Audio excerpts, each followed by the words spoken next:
Good evening, everybody. Welcome to the stream. Hope you had a good weekend.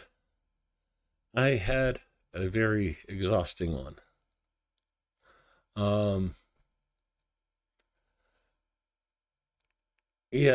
Had all these plans to do all these projects this weekend. The weather forecast said it was going to be warmish and sunny, and it was neither.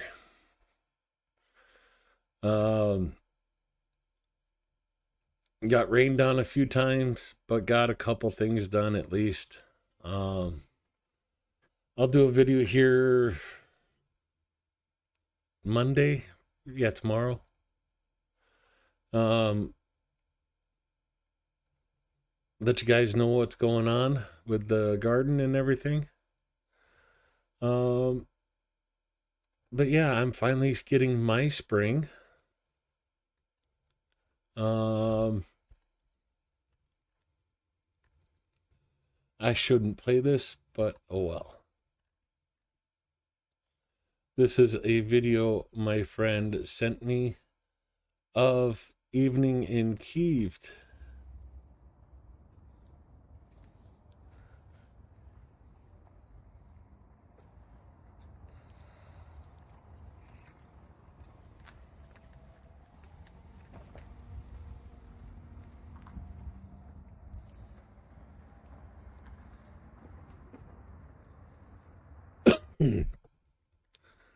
So lilacs in bloom, and I can just imagine the smell of walking down that little pathway.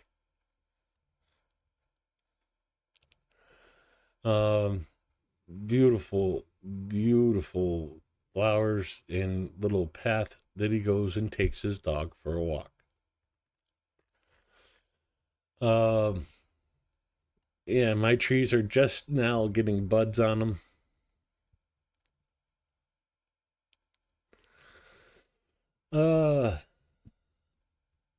Well, we don't have the normal update from ZCU. You see, this is the operational information for yesterday.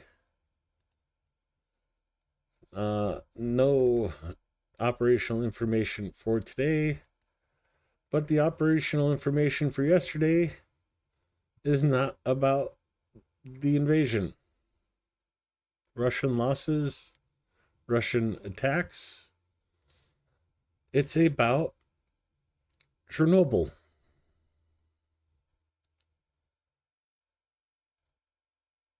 Dear citizens of Ukraine, dear liquidators, military personnel, and veterans, today, April 26th, marks 39 years since the accident at Chernobyl nuclear power plant. This is not just the largest nuclear power disaster in history, it is a symbol of the price that Ukraine paid to the totalitarian monster. Economic losses reached more than $180 billion. At least 2.2 million Ukrainians were affected, and 255,000 liquidators of the consequences of the Chernobyl accident. The disaster opened people's eyes to the scale of the system's lies. On May 1st, in 1986, in Kiev, 100 kilometers from the explosion, the authorities not only did not cancel, but brought thousands of adult citizens and children to a demonstration. The same lies from the Russian occupier are still being told. They call the destruction of Ukrainian cities liberation, and the massacre and shootings in Bucha staged, and the missile strikes on Ukrainian cities as peacekeeping. Now the Russians once again put to the world on the brink of nuclear threat by seizing the Zaporizhia nuclear power plant and shelling other nuclear power plants. They are committing man-made and economic disaster, in particular, as during the explosion of the Kakhovka hydroelectric power station. Those who dream of returning to the Soviet Empire still act according to the same cynical plans: total deception and devaluation of human life. In the end, Chernobyl became the catalyst for the collapse of this empire. The struggle for the truth gave rise to both environmental and national movements directly in Ukraine. One of the first to arrive at the Chernobyl nuclear power plant on the night of April 26, 1986, after the explosion, was the military, who, along with firefighters, became the first to eliminate the consequences of the accident. 240,000 citizens took part in the elimination of the consequences of the incident at Chernobyl in 86 to 87, most of whom were military. In 86, military servicemen were called to perform the most dangerous tasks. In the first days after the explosion, it was the military who, at the cost of their own lives, cleared the roof of the 4th power unit of Chernobyl from the remains of deadly radioactive waste. Today, I would especially like to thank the liquidators of the consequences of the Chernobyl accident.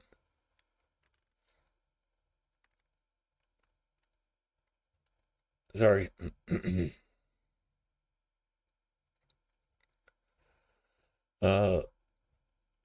Who in 2014 and 2022 returned to the ranks of the armed forces of Ukraine and once again stood up to protect the Ukrainian people. Just as in 1986, military volunteers saved Europe from a radiation threat, so now our military volunteers continue to save Ukraine and the peace of all of Europe from Russian aggression. We honor the courage and self-sacrifice of all those who were first to take the blow of the radiation element: firefighters, army personnel, doctors, scientists, and other volunteers who, without sparing themselves, did everything in their power to localize the consequences of the disaster. Chernobyl is memory. It is pain. It is a lesson. But at the same time, it is also a symbol of the indomitable spirit of Ukrainians. We bow our heads to the dead. We express deep respect to the living. Glory to Ukraine. Glory to the heroes. Commander-in-Chief of the Armed Forces of Ukraine, Alexander Syrskyi.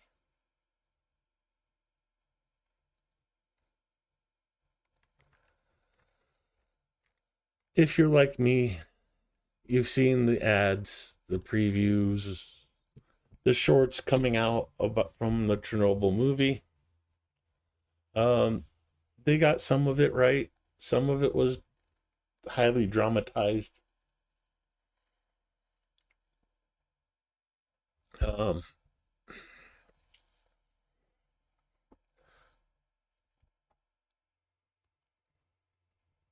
Yeah, for those of you that did not know, let's head over to Ukraine. Kyiv.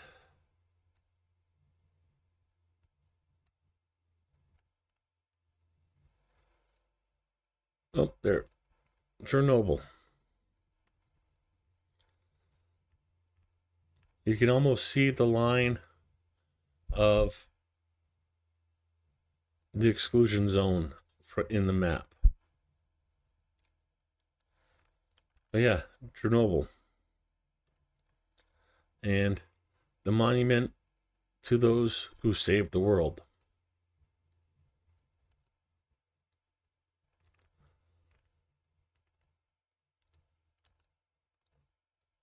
Oh, let's go full screen here.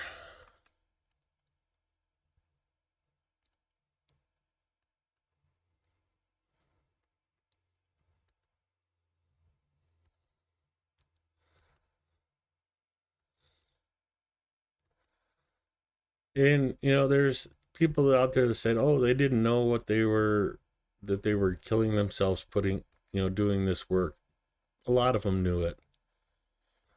Um,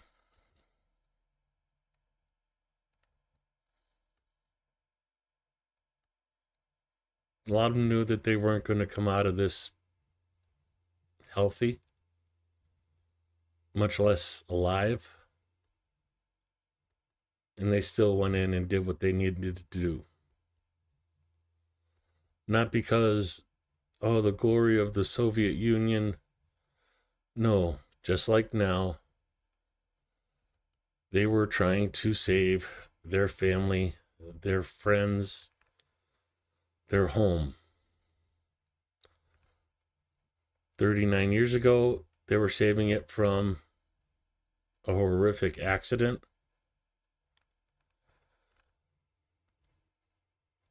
Now they're saving it from the gremlin.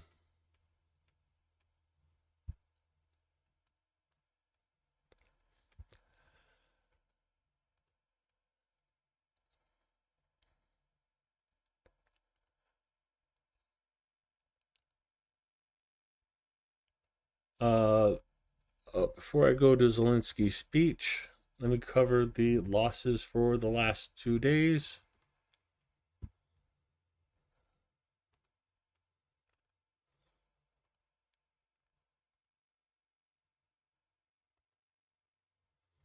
Oh, the 26th, Russia lost 1,110 personnel, 8 tanks, 5 armored personnel vehicles, 70 artillery systems, 1 anti-aircraft warfare system, 118 UAVs, 145 vehicles. I don't know why I was going to say 147. I don't know. That was the Russian losses for April 26th.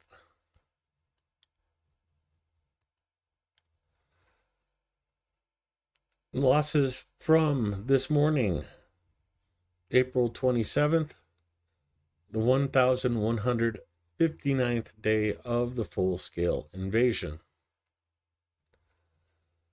Russia lost 1,030 personnel, bringing the total to 948,640. 8 tanks for a total of 10,719.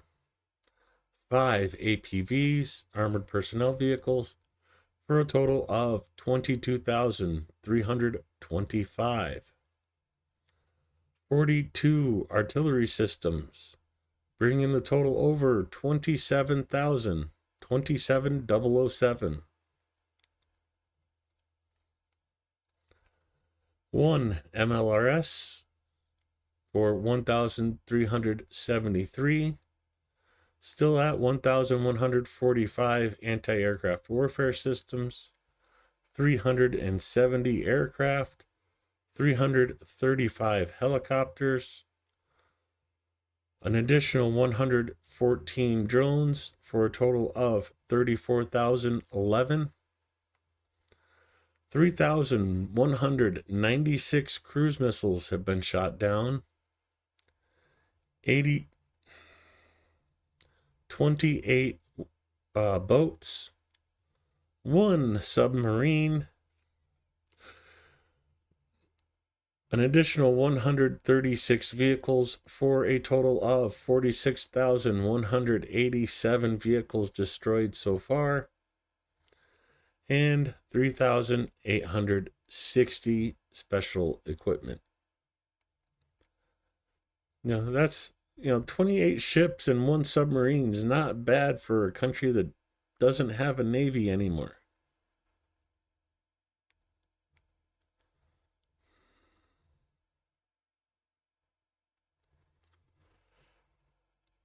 Oh, that's cool, Pyro. Uh, Let me go through. Say hi to everybody. Haji, M35, K and KGG, David End, Linda H, Pyro, Mick Riley, Steve Sane. I think that's everybody for right now. Thank you all for coming. Thank you for being here and hanging out. Well, my Sunday evening.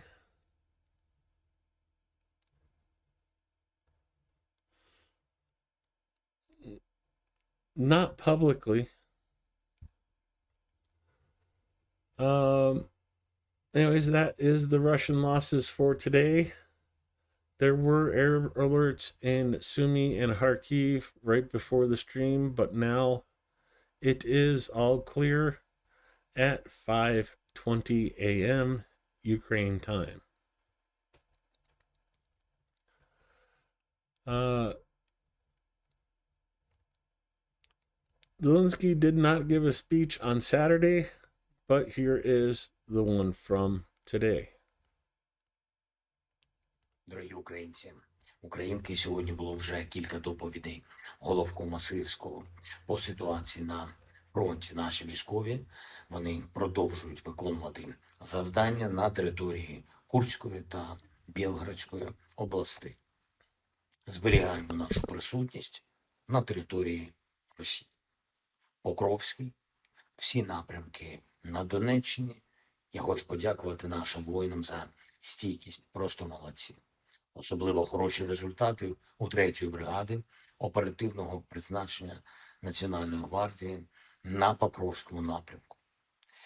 Наші позиції тримаємо сильними, щоб були всі можливості для правильної дипломатії.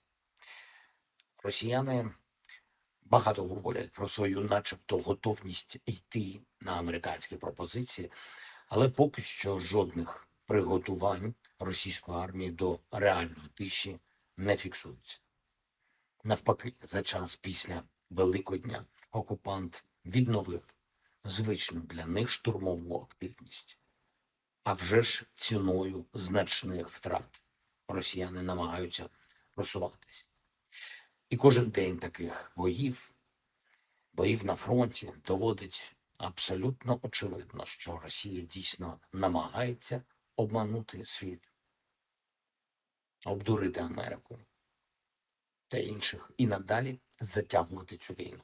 І тому потрібен тиск. Без тиску не обійтись, щоб росіяни пішли на всі кроки, пішли на все, що необхідно, щоб зупинити війну. Вчорашні зустрічі у Ватикані та Римі підтвердили, що наші партнери розуміють, що відбувається. Україна готова рухатись максимально швидко у дипломатії. Ми 47 днів тому погодились на американську пропозицію безумовного припинення вогню. І згодом ми дали росіянам наші власні пропозиції припинити удари по цивільних об'єктах, хоча б це. Але вони там в Москві відповідають шахедами, ракетами, артилерією і новими штурмами. Потрібна належна відповідь від світу, відповідь новими санкціями та ще більшим тиском.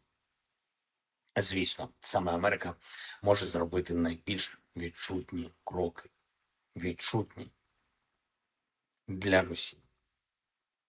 І тільки за ніч сьогодні росіяни застосували проти України майже 150 ударних дронів за час від 11 березня, коли Америка на перемовинах в Саудівській Аравії запропонувала повне і безумовне припинення вогню. Росіяни застосували майже 8,5 тисяч авіабомб, майже 200 ракет різних типів, майже 3 тисячі шахедів. Абсолютна більшість з них по звичайним містам, по цивільним мішеням. Це потрібно припинити. Росія повинна зупинити удари. І безумовно, я дякую всім у світі, хто нам в цьому допомагає, хто допомагає робити дипломатію сильною. І хочу сьогодні відзначити особисто наших українських рятувальників, весь колектив ДСНС України, всі комунальні служби, які залучаються, нашу Національну поліцію України. Я дякую всім, хто рятує життя кожного дня. Тисячі людей по всій нашій державі працюють для того, щоб якнайшвидше допомогти, щоб врятувати якнайбільше життів. Окремо відзначу рятувальників з Києва та Київщини, які працювали на цьому тижні після російського удару. Олександр Бобко, Олександр Кравчук, Геннадій Петрівський, Юрій Шпак, працівники 10-ї державної пожежно-рятувальної частини. Я хочу вам подякувати всім. Олександр Вороневич, Руслан Кравченко, Олег Рибалко, Олександр Ухатенко, 18-та державна пожежна рятувальна частина. Дякую вам. Дуже дякую. Працівники мобільного рятувального центру швидкого реагування ДСНС України. Іван Мірошниченко, Іван Коваль, Олександр Шило, Анатолій Щербина, Михайло Кудренко, Ігор Литвиненко, Дмитро Хорошок. Дякую вам. І також працівники аварійно-рятувального загону спецпризначення з Київської області. Це Денис Ткаченко, Олександр Микода, Іван Робол. Дякую. Хлопці з Черкаської області, теж працівники аварійно-рятувального загону, що допомагали саме тут, у Києві. Вадим Бугай, Олег Гереш, Андрій Пантелеєв. Дякую. Дякую кожному і кожній, хто працює заради наших людей. Дякую всім вам, хто захищає Україну. Слава Україні! Героям слава. And part of those people supporting Ukraine that he is thanking is you guys. Thank you so much for coming to the stream. Please remember to hit the like button. And if you're not subscribed, subscribe. But like I always say, the most important thing is supporting Ukraine. Speaking of which, let's give a check-in on the Cars. Oh, let me type it up here. Cars for Ukraine Easter Pasenki fundraiser. Ours hasn't moved,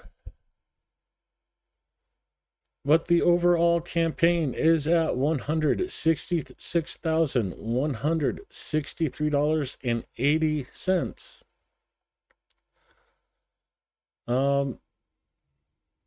Literally averaging 100 euros per donation. 1,661 donations. There you go. 1,161. Succumimus, Ukraine Matters, Laser Pig, Geopolitics, Rick, Shills, Silicon Curtain, Renegade Chungus, and myself, Mercado Media. Were translated Tanya Fiona, The Soy Pill, Baba Yaga Fella, PSO1, Rudy Acosta Jr., Phil Ipner with On the Edge. There's only one person left under $100. So let's grab the link to their fundraiser and post this in chat.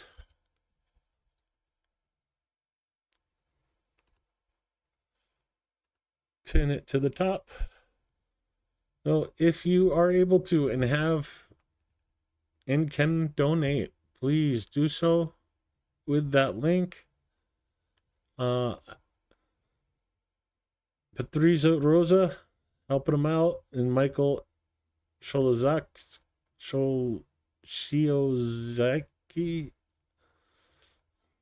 He's donated on everybody's. Awesome dude. Thank you for your support, both here and on our Renegade Chungus's and mine page as well. But let's give him a little bit of love if you can, and I would appreciate it so much.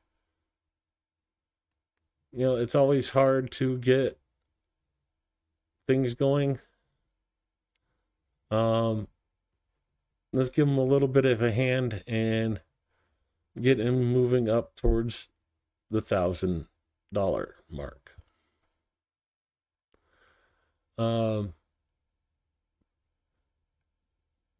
We'll come back to that later.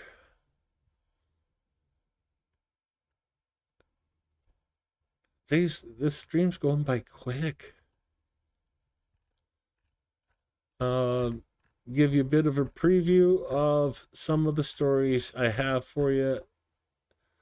Well, I don't have that much. Most of it was about the Pope's funeral. I don't think I need to cover that. Everybody's watched everything, except I noticed something. I'll get to that in a minute.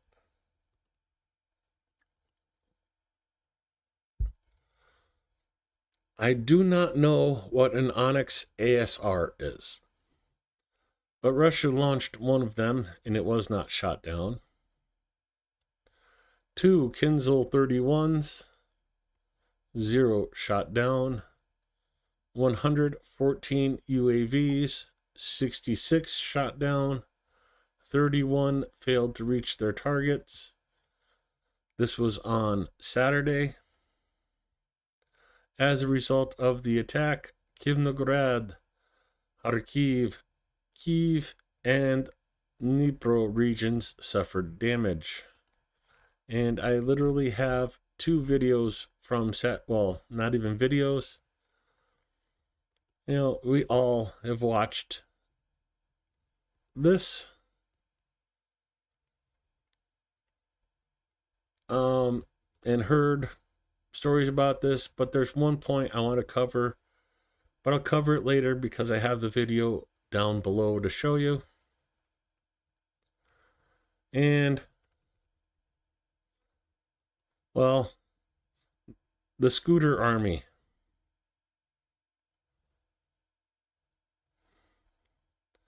Unfortunately, scooters set off landmines. Come to this morning, and 149 UAVs launched, 57 shot down, 67 failed to reach their targets. As a result of the attack, Zhytomyr, Dnipro, Odessa, Donetsk, Sumy, and Cherkasy regions suffered damage. And this is one of the main things I wanted to talk about today. Is, you know, we've all seen this video. Macron bringing Zelensky into the meeting with Trump in the Vatican City. And, you know, you've all heard everything, you know, pretty much every story about this, except there seems to be one small part of this that keeps getting overlooked. That's not a handshake. You know, that's brothers, you know, greeting brothers. That's, you know,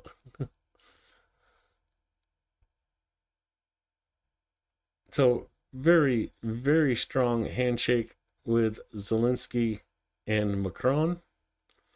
And see Trump reach out, goes in for the handshake. Macron pulls his hand away. And then Trump finally has to put his hand down because Macron wouldn't not shake his hand.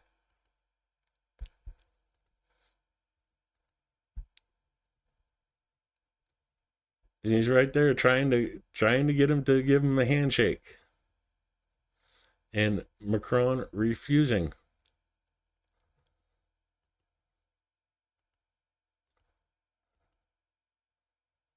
See, he goes for it at first and then so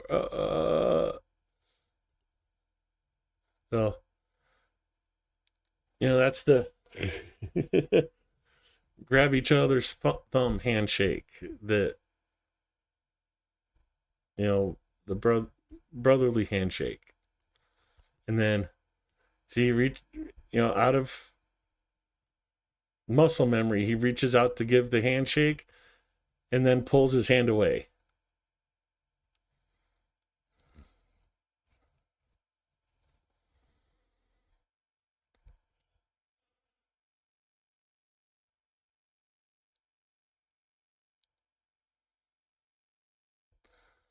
To me, that speaks volumes.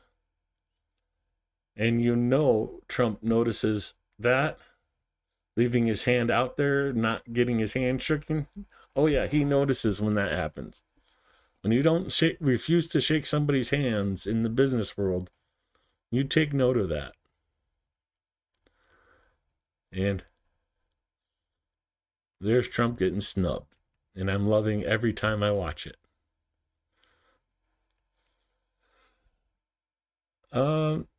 World Bank will provide Ukraine with 70 million to support the stability of Ukrainian energy system. The agreement was signed in Washington with the managing director of the World Bank.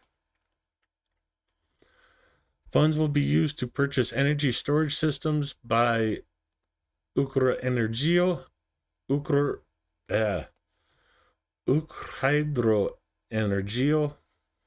which will help create a reserve of electricity and strengthen Ukraine's energy resilience. So, always good to know. And I wouldn't believe it if I didn't see the pictures. From the writer, orc larvae are being prepared for the meat grinder directly after birth. Russian babies are now being dressed in military uniforms when they're discharged from the maternity hospital. I've heard the line "hook 'em while they're young," but that might be a little too young. I guess it's never too early to start brainwashing.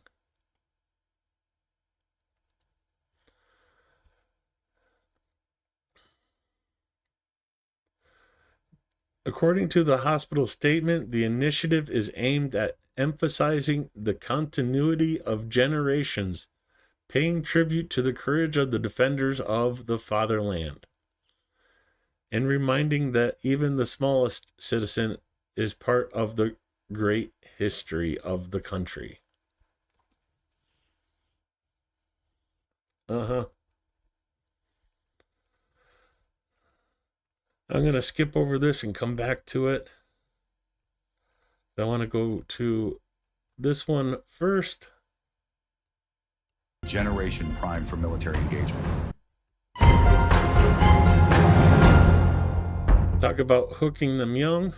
In recent years, Russia has been reshaping its education system, steering it from traditional patriotic education towards a more militarized form of indoctrination.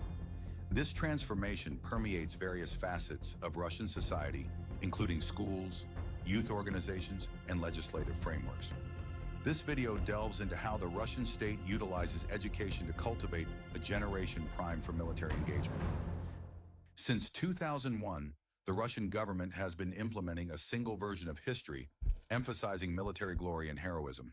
In 2020, a constitutional amendment was introduced, prohibiting the belittling of the feat of the defenders of the fatherland, thereby restricting critical analysis of historical events.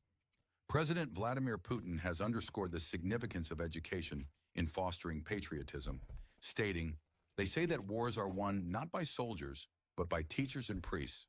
That's correct. Educating people in the spirit of patriotism is crucial, and we are already doing this. Also known This as highlights the state's brainwashing. intent to use education as a tool for instilling its specific ideological narrative. In 2022, Russian schools introduced compulsory weekly sessions titled Conversations About Important Things. These sessions, held every Monday after the flag-raising ceremony, cover topics related to national identity, patriotism, and current global events from the government's perspective. Although officially labeled as extracurricular, these sessions are effectively mandatory. Non-participation can lead to repercussions for both students and educators, reinforcing the state's ideological stance within the educational environment. The UNARMIA, Young Army, is a youth organization established with the support of the Russian Ministry of Defense. It boasts over 1.4 million members aged between 8 and 18. Participants undergo military training, study history, and engage in patriotic events, aligning closely with the state's militaristic objectives. Other organizations, such as Volunteers of Victory and Young Guard, also contribute to embedding military values and nationalistic sentiments among Russia's youth, further I entrenching the wish state's influence American over young kids minds. had this type Russian of educational access materials, to particularly history textbooks, weapons training. have been revised to emphasize military victories and heroism.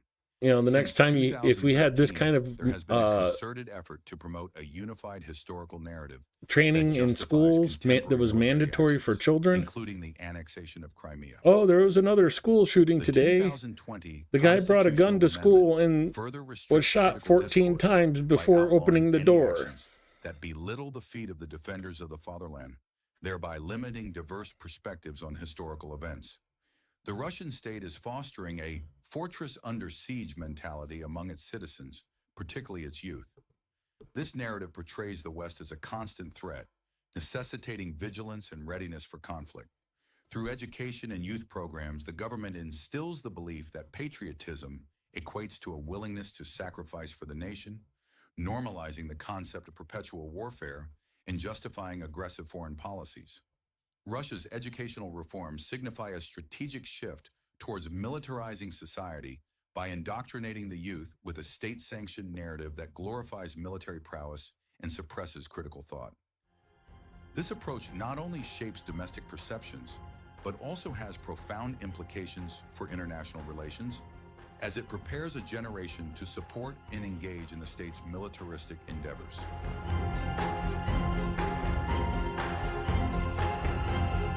Anyways, I couldn't help but play this one. I was pulling that one from the archives. Keith posted that last year. When I saw this picture come out today, I had to pull that one up to show you guys. And if that's not bad enough, cultural genocide. Ukrainian teenager escapes Russian re-education camp in Crimea. 16-year-old Vladislav was at home in the Kherson region when Russian soldiers forced him to leave to occupied Crimea. He was one of many Ukrainian youths taken from occupied territories to what Kyiv calls pro-Russian re-education camps.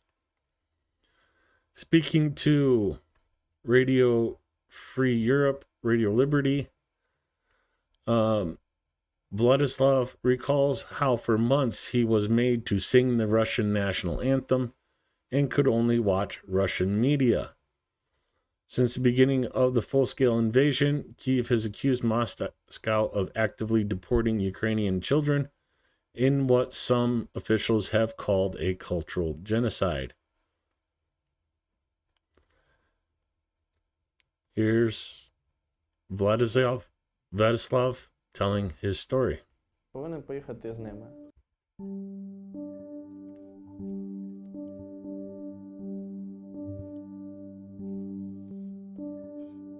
відчиняю двері, а там стоїть 3 військових з пістолетом у руках.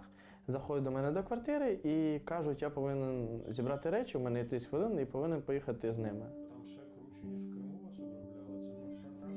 в Криму вас обробляли. 16-year-old. Abduct them to take them to a re-education camp. І ми сіли в ці автобуси і під конвоєм поїхали до Криму. Саня, МЧС России, да?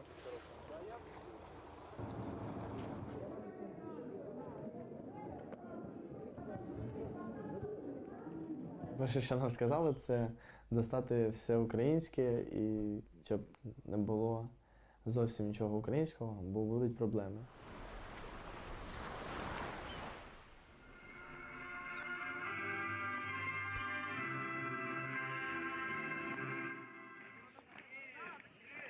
По-перше, ми прокидалися під гімн Росії.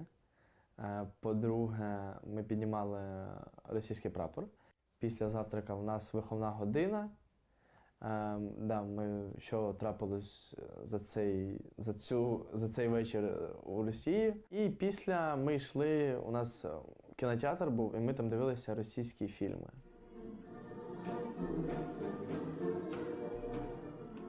У тебя ленточка георгиевская, потом ты только, собираешься, одеваешь форму, у тебя форма была морская, военная, и ты тоже, на вахте, как вот вахта, ты стоишь на вахте, охраняешь, смотришь, постоянно в этом кругу, замкнуто, не виходити нікуди, нічого нельзя. Це дуже велика проросійська машина, і дуже тяжко було.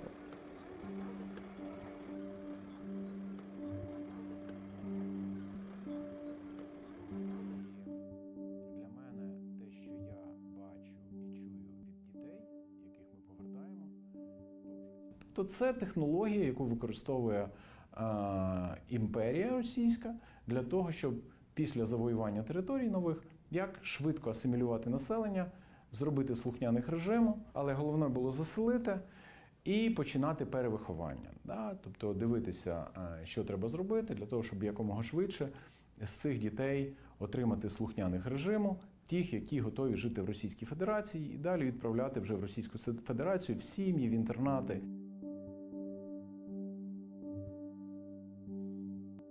20,000 is the number of proven kidnappings. В тому числі з інтернатів, в тому числі з російських сімей і з прийомних сімей.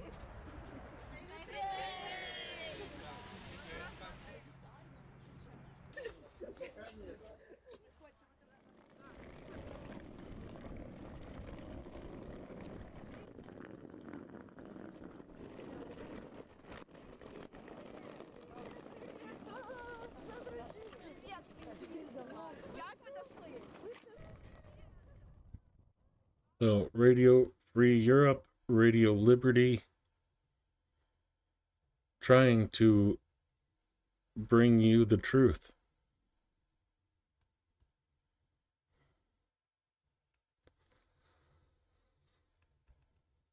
Only have 2 more stories I want to share with you. Let's give something fun. Так, слушай мою команду. Продолжайте бомбить города, больницы и детские площадки. И чтобы жертв было побольше. Но, Владимир Владимирович, если Трамп увидит, что мы нарушаем перемирие, могут быть последствия. Последствия? Этот самовлюбленный идиот никогда не признает, что он всего лишь марионетка в моих руках. Только подумать, я считал предыдущую администрацию США слабой и трусливой. Но Трамп превзошел все мои ожидания. Осталось только дождаться, когда он склонит Украину к капитуляции. Я о таком даже мечтать не мог. Прокоментуйте російський ракетний удар по Сумам під час Великого Свята, який забрав життя десятків мирних українців. О, це жахливо, жахливо. Але мені доповіли, що це була помилка. Адже так? Ну ось. Але в те саме місце було запущена ще одна ракета, яка забрала життя ще більше людей. О, це також помилка. Чия помилка? Байдена та Зеленського, які почали цю кляту війну. Я ж лише хочу зупинити смерті і руйнування.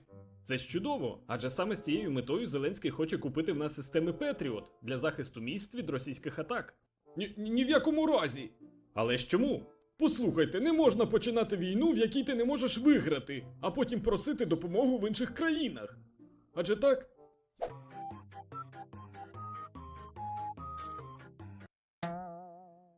Чи не здається вам, що Росія відверто знехтувала вашою угодою про припинення вогню? Звісно ж ні. Путін мене дуже сильно поважає, і я впевнений, що він безумовно хоче миру. Якщо Путін хоче миру, то чому щодня бомбить мирні міста, вбиваючи цивільних? Все, з мене досить. Прийшов час покласти цьому край.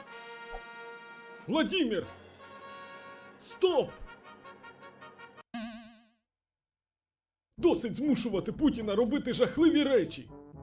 Просто віддайте йому все, що він вимагає, і більше ніхто не постраждає. Як вам не соромно не бажати такого справедливого миру?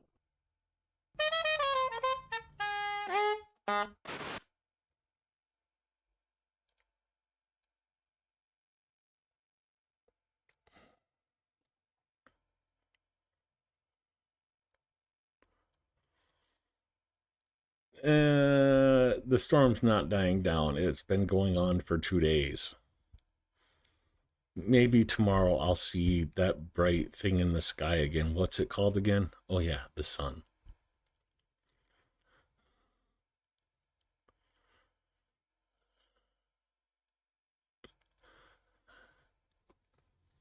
And the best news of all,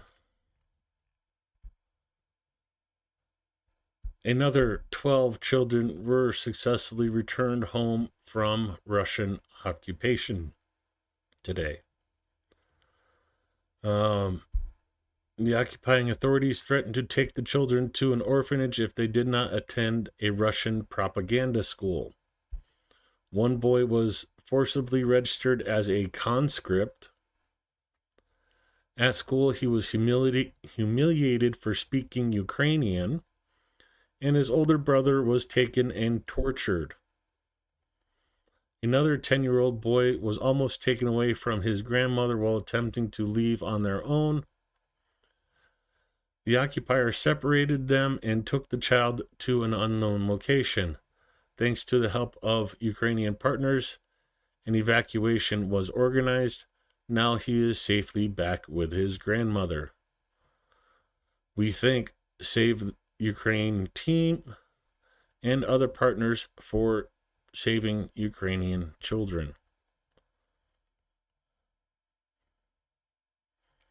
Just one of the pictures.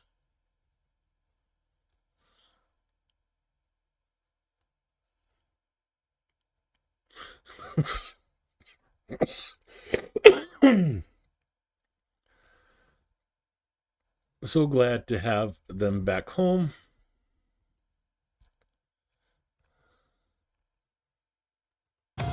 Я сподіваюсь, неодмінно стане легше. Останнє слово, останній подих травня в своїх голосах. Відповідно буду прав, вносячи поправки, кого ти тут згадав.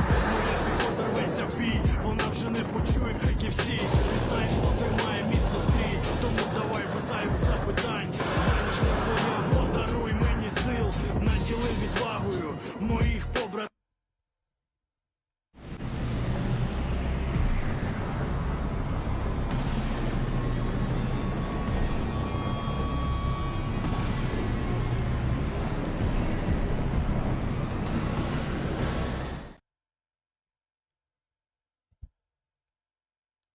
Звуть мене Сергій, родом з Кіровоградщини.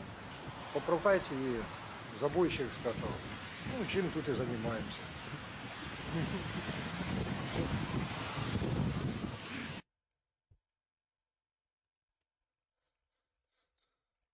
Do they have any other good ones? Oh yeah, here we go.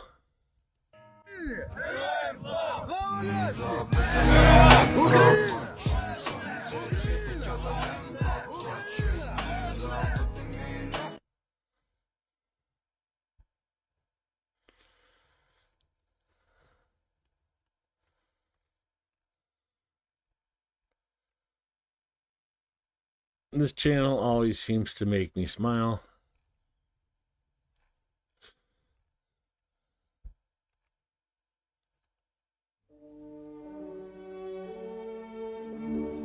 Dun, dun, dun, dun.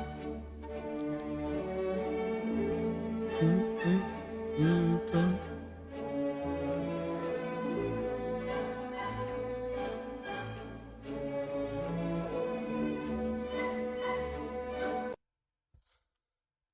That would be a fun ride, I still think.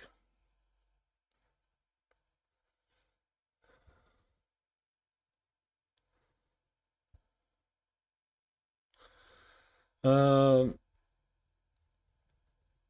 Pistorius from Germany. Trump's proposal is similar to Ukraine's capitulation.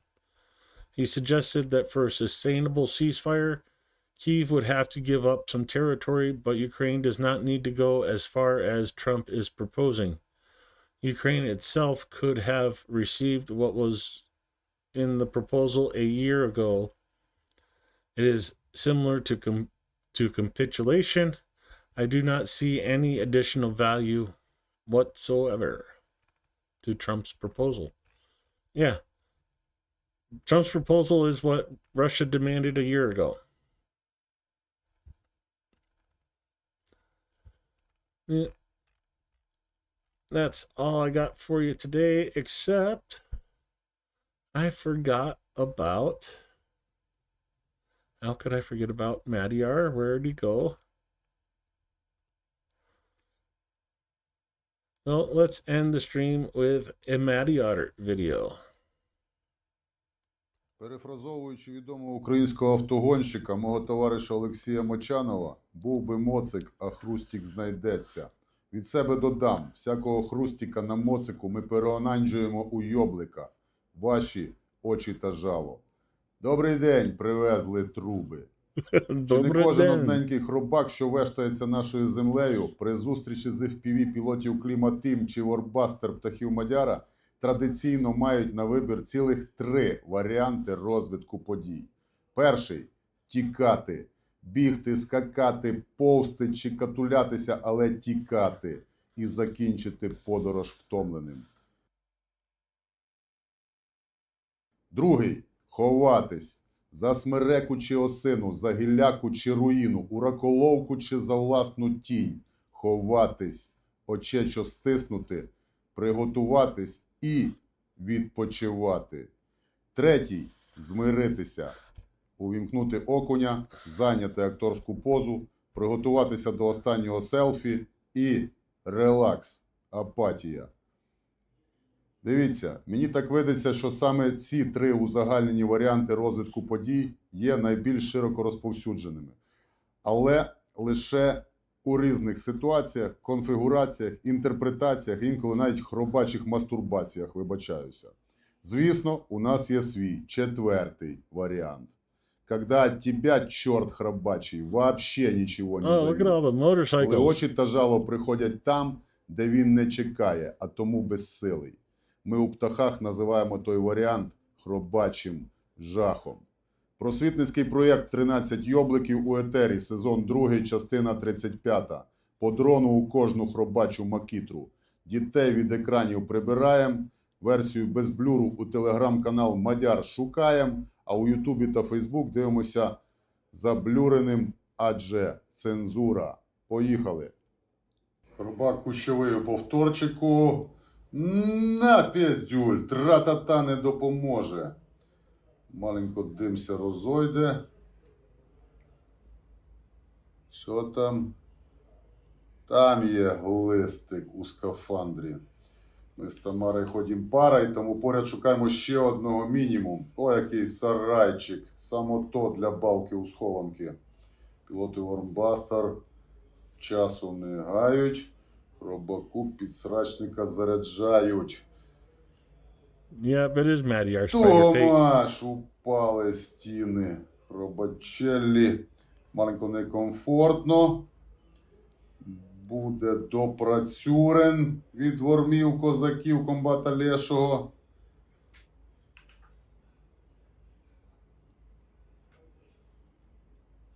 Чакабоні, курва бобер. Що там у нас мучкою посипаний, коли печі укладений, сервіс all-inclusive. Заходьте ще, але не крадіть халати і тапки. Не вивезете. Як All-inclusive там перший? vacation. Надійно інтегрований у руїнний екстер'єр. Сеанс турботи закінчено. Вормбастери невгамовні. Знають, що хробак іде у поле-моле. Тра-та-та стрілкотнею. Жовта картка вже є, а кутяпки лівої нема. Ви мені поясніть, нащо другим дроном на якогось хробака летіти? Щоби... Нанах, ви спитали. Червона картка. У повторі? Пада супа Гваделупа. Все. Пиздаускас. Дякую за думку, але прошу вас не вчити пріоритет. Okay, I have to skip past that part, but.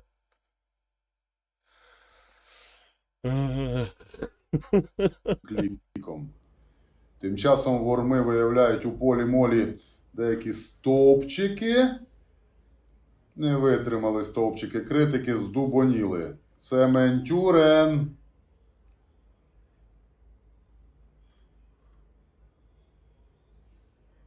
Аджа! Добре, мазафака.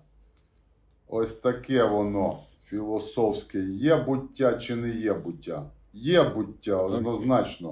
В даному випадку. Okay, come on, get that off the screen.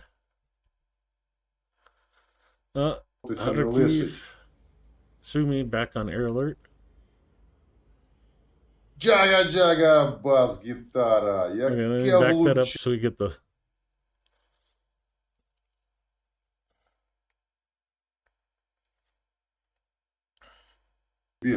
Прихисток. Очі бачать, жало без роботися не лишить. That's what the orders are given. They're given orders to march Джага-джага, across the field бас-гітара. Яке влучання вормів. from one tree line to another. Кущик шкода.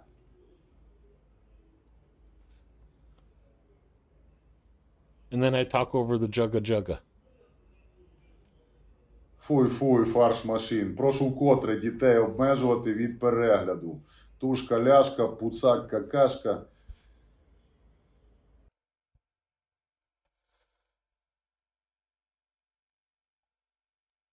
Come on, skip past that part. Дим. Бов на підкрадульках. Ніч не видно. Але розвідка чітко фіксувала рух. Тому контрольний. Ось хробак. Цукерка у дупу. Хробак у йоблики. Полетіли далі. Якщо є бомби на посадці, шукай хробака. А ось і він. Не тікає, але стріляє. Ну-ну. Розвідка. Образився, коротше, хробак. Піськам до ґрунта більше, ні звуку. Пілот переконався, веде дрон до Галі. Ну, ви в курсі. Хробак рухомий. Ну, куди ж без нього? Що то таке? Квадрик. Прямує назустріч пригодам. А пригода не забарилася. Тойки-уйки. Починаються атракціони. Пасажирин щось не видко. Квадрик сам пре. Even Оп. with the Ну, зате anti-drone припаркувався майже за правилами. interference, I'm surprised А they're от і able to перший get that квадробер. good of a hit. А от Come on, get off. Go back.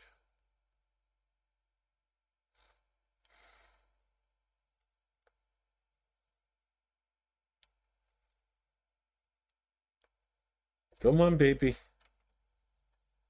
Don't make me have to. прямує So назустріч there's a four-wheeler пригодам. going down the road. А пригода не забарилася. You see how good the screen is here.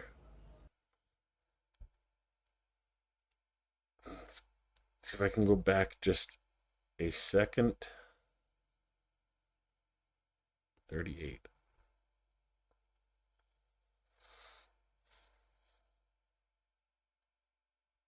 So that's basically what the drone sees for the last seconds.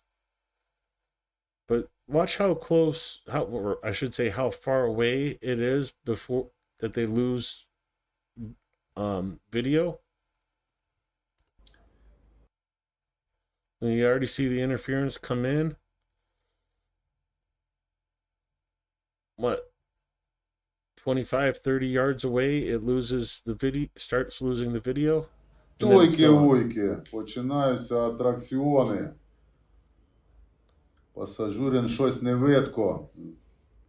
Квадрик сам пре. Оп. Ну, зате припаркувався майже. So that's how effective the drone jamming can be for the non-fiber optic drones.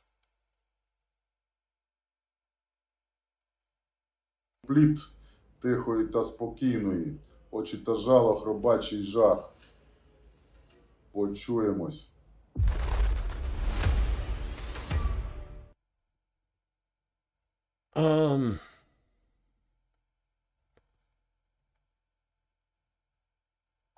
I think he had like a software company or something like that before. I don't remember exactly right now, but I know it was something computer related. But no, he wasn't like a broadcaster or a voice personality, but he should be.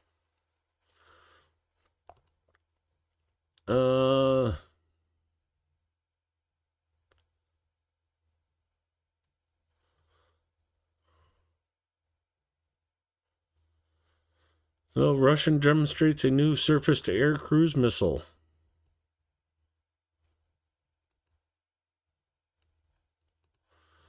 Characteristics are unknown, but visually resembles the American AGM-158 JSAM. Yeah, pretty close. Not a whole lot of video for you today because most of the videos we're covering, well, the Pope's funeral for yesterday and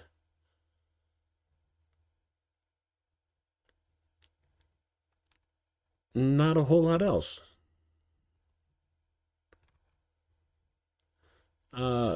Give a quick update and let's see if anybody. No, still just the 2 donations. So if you are able to give Eric a shout out for what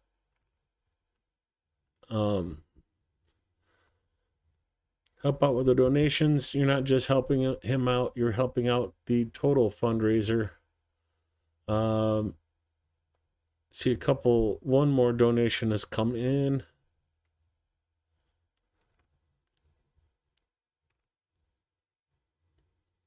So Succumimus Ukraine Matters doing the brunt work. Laser Pig ATP Geopolitics. Rick's working on his second truck. Shill, Silicon Curtain, Chungus, and myself. Mercado Media, War Translated, Tanya Fiona, Soy Pill, Baba Yaga Fella, PSO1, Rudy Acosta Jr., and Phil Ipner with Eric bringing up the rear. Let's get him over 1,000. And, well, help where we can. See Shahid's coming across the top of Kharkiv into Sumy right now. And yeah, I'm already daydreaming about my trip. And can't wait to get back. My friends say they're going to get me another apartment in Kyiv to hang out in. So be interesting to see where they hit me up. Um, hopefully I'm in, real Kiev instead of, left bank Kiev. um, the red line is closed from university or universitet to Dnipro. The line got hit in here and is under repair. So hopefully that will get fixed as well. Universitet, Tetrona, Arsenalna, and Dnipro metro stations are closed while they do the repairs. I'm gonna try and do streams while I'm there. You guys are just gonna have to deal with the time difference, because I sure the heck ain't getting up at 6 o'clock in the morning. I'll maybe 9. Get up, wake up, get dressed. Probably about 10, I'll be heading out of the apartment. So maybe noontime, which would be 4 a.m. here.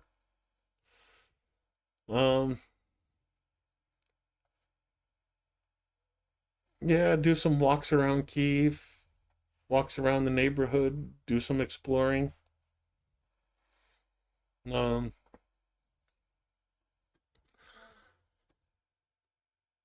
One of the things I did when I was here, I didn't know where these. Oh, let me get to the right spot. So these trams that ran here, I didn't know where they go, where they went. I hopped on a tram just to watch where it took me, see where it went.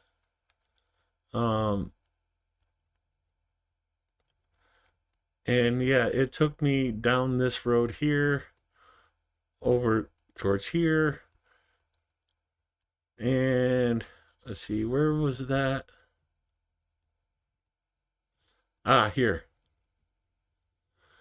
So I got off the tram here. Let me show you. Let's go full screen. So the tram stops right there. Got off here. There's like, a little shopping mall here. But let's see if I can get closer. Like this whole area is filled with like sidewalk vendors. Like this. Market is right here.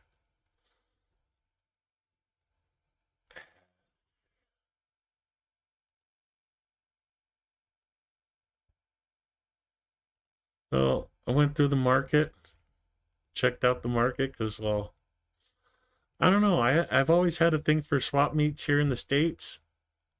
And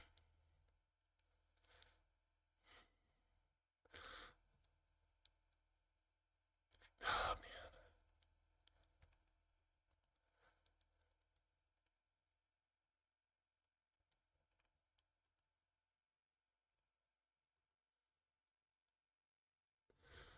Oh, the blueberries in Ukraine, are so good. They're freaking huge too.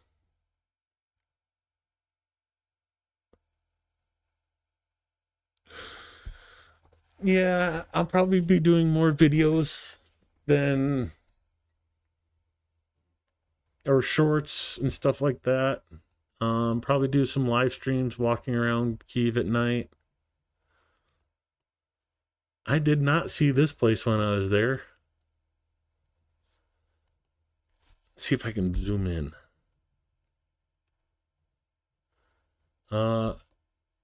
So a bottle of wild turkey, 600 hryvnia. 15 bucks. Jim Beam. Less than 10 bucks. and see if there's anything else I recognize. Maker's Mark. Looks like 800 Harivna. Oh, there we go. Hennessy. It's too blurry, I can't tell. But I'll take you guys around some of these markets. See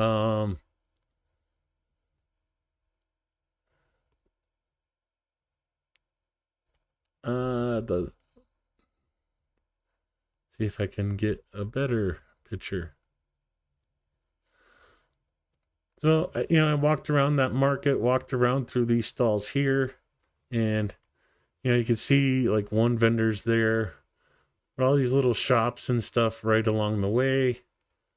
Got over here, decided to hop on a bus, and just saw where that ended up. That bus ended up taking me straight down to Krishatik, and I got off the bus right here. So I went and walked around Krishatik, went down into the mall underneath Globus Mall. If you guys did not know, there's actually a mall underneath Independence Square.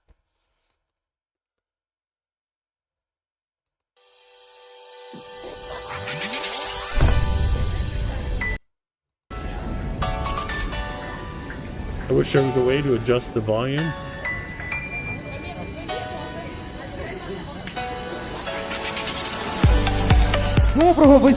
Okay, that's just too loud. So yeah, like the flag monuments here, that fountain where I had to talk with the guy in the costume, right there. But yeah, Independence Square, and this is the mall underneath it.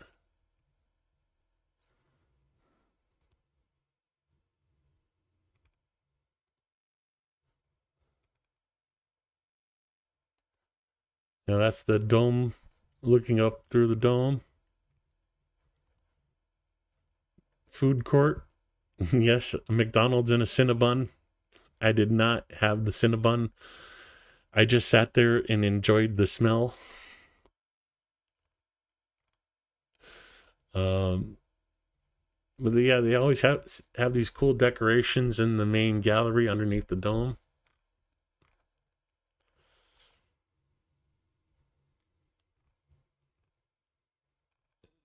Everybody enjoys the food court, apparently.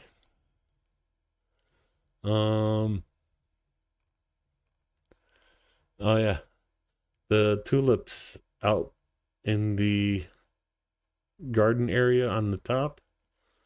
Hotel Ukraine. See if I can get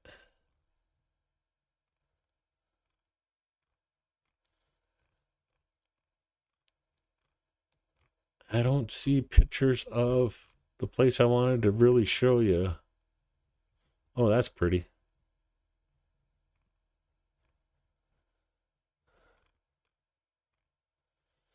Let's see if I can get a different way here. There's like a little green area, garden path up here. A lot of people do not get up here. But let's see if I can show you. Nope, that's inside the mall. Let's try that one right there. Nope, inside the mall. Let's try that one.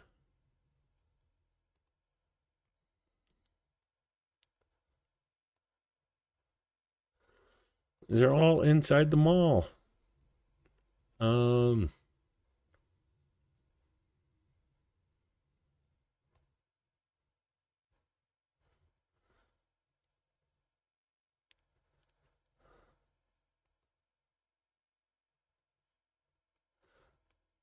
Okay, this might be the best chance I have at showing you.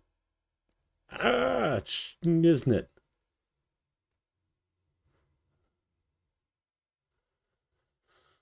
Let's go from the bridge. Okay, at least we got on the bridge. So you've all seen this bridge, the clock tower, the memorial to the Heavenly 100, Crescadic Square, and then there's this little platform up here that very few people know about. And just like a little picnic area on top of the mall that overlooks Crescadic. And while everybody's down here and across, see the crowds over there, nice, maybe 20 people, 30 people up here, 200 people right there. But, yeah, pretty cool spot.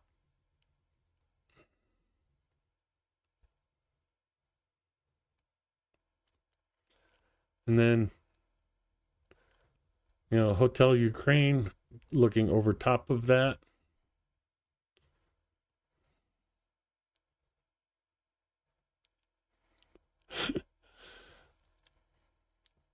I don't think there's enough privacy there to do that salami and pepperoni pizza.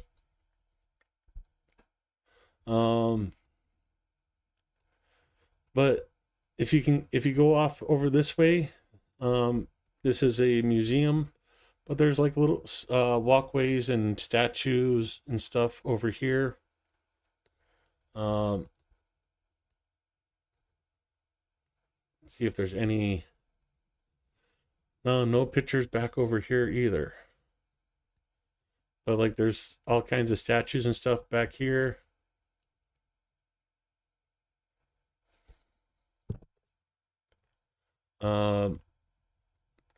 National Art Museum of Ukraine's back this way. So, I mean, there's so much to do right here.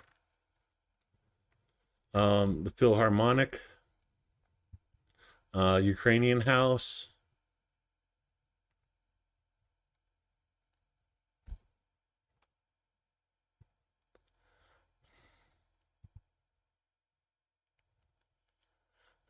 Yeah, it is cheaper in Ukraine than in the duty free. Yeah, I can't wait to get back there. One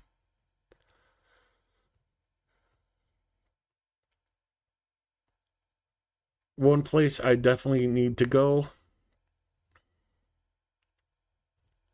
is here. I did not get a chance to go to the Motherland Monument while I was in Ukraine last year.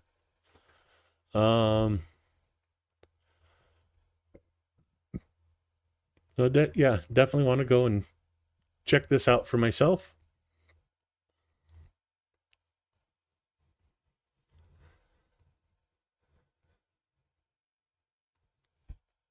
So many other things I want to do, take you guys with, and show you.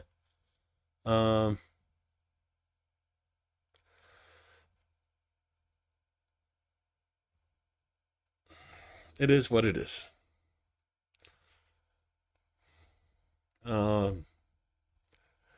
I'm gonna head out. Oh, my stomach's giving me problems, but turn off autoplay, replay the intro.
the stream yet, but I'm stuck on the can. I'll be right there.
Okay, I'm back. Sorry about that.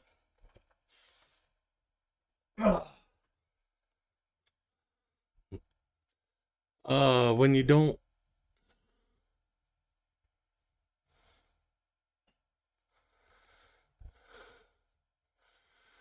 uh when you don't eat all day and then have one meal, your stomach doesn't like you after that. And Matt Boogly, bye-bye. Fuck Russia.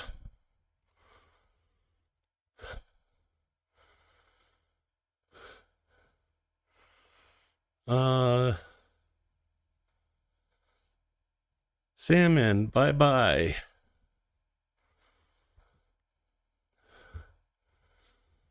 Yeah, Russia's better at lying, that's about it.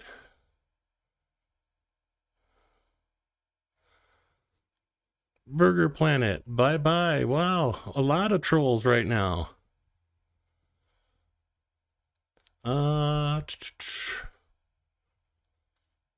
Just because all the trolls.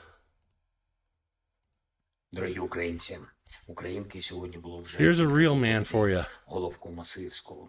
По ситуації на фронті наші військові, вони продовжують виконувати завдання на території Курської та Білградської областей. You can have opinions. This is my stream, not yours. So if you want to have opinions, you go stream. You can fuck right off. Я хочу подякувати нашим воїнам за Mr. Selman? Особливо хороші результати у 3-ї бригади оперативного призначення Національної гвардії на Покровському напрямку.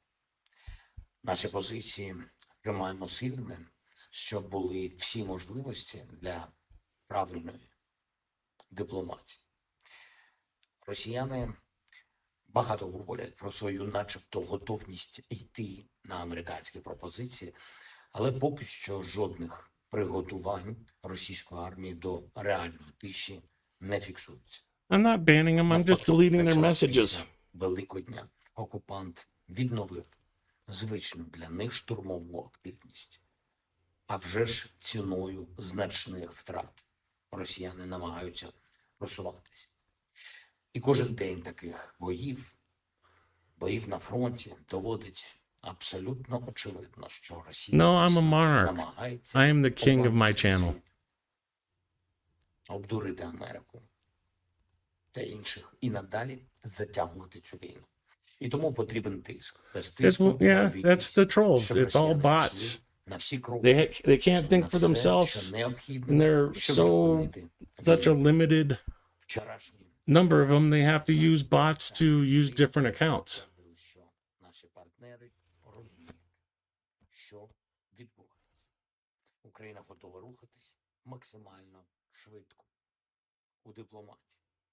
Ми 47 днів тому погодились на американську пропозицію безумовного припинення вогню. I must be doing something right because Росіянам наші власні пропозиції trolls припинити удар по цивільним coming to the stream. хоча б це. Але вони там в Москві відповідають шахедами, ракетами, артилерією і новими штурмами. Потрібна належна відповідь від світу. Відповідь новими санкціями. Come on, keep chatting. I'm running out of messages to delete. Звісно, саме Америка може зробити найбільш Keep trolling. кроки, відчутні для Росії. І тільки за ніч сьогодні росіяни застосували проти України майже 150 ударних дронів за час від 11 березня, коли Америка на перемовинах в Саудівській Аравії запропонувала повне і безумовне припинення вогню. Росіяни застосували майже 8,5 тисяч No, бомб, I love it how trolls always say, ракет різних типів, майже 3 тисячі шахедів. Абсолютна більшість з них по звичайним містам. trolls always complain Мішень. that Це потрібно припинити. you're hindering free speech. Росія Yeah, you have the right to free speech. Go start your own stream. Я дякую всім у світі, хто нам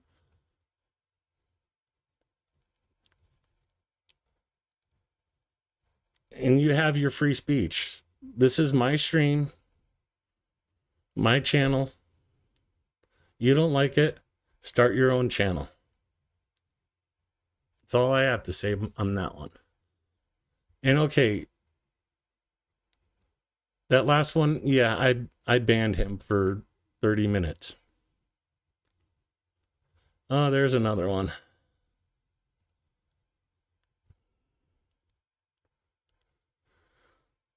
Oh, what else can I play to piss off the Russians? Let's go with...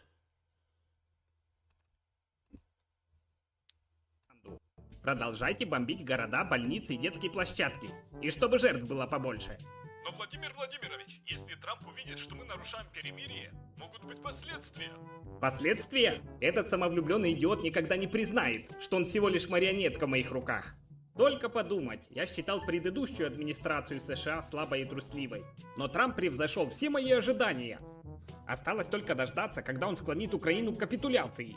Я о таком даже мечтать не мог. Прокоментуйте російський ракетний удар Using по Сумам racial під час Великого words, свята, even one який letter at забрав a життя time, десятків yes, мирних that is українців. going to get you О, banned. це жахливо, жахливо. Але мені доповіли, що це була помилка. Адже так?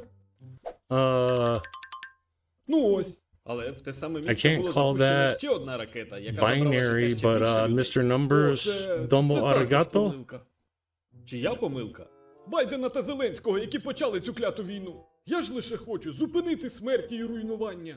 Це ж чудово, адже саме з цією метою Зеленський хоче купити в нас системи Петріот для захисту міст від російських атак. Ні в якому разі. Але ж чому? Послухайте, не можна починати війну, в якій ти не можеш виграти, а потім просити... They're running допомоги out of в інших accounts, країнах. and all I'm doing is Адже так? deleting the message. I'm not even banning most of them. You know, the guy using the N-word, yeah, I banned him Чи не for здається вам, що 24 Росія відверто hours. знехтувала вашою угодою про припинення вогню? Звісно ж ні. Путін мене дуже сильно поважає, і я впевнений, що він безумовно хоче миру. Якщо Путін хоче миру, то чому щодня бомбить мирні міста, вбиваючи цивільних? Все, з мене досить. Прийшов час покласти цьому край. Владімір! Yeah, Стоп! definitely break out the popcorn. Досить змушувати Путіна робити жахливі речі. Просто віддайте йому все, що він вимагає, і більше ніхто не постраждає. Як вам не соромно не бажати такого справедливого миру?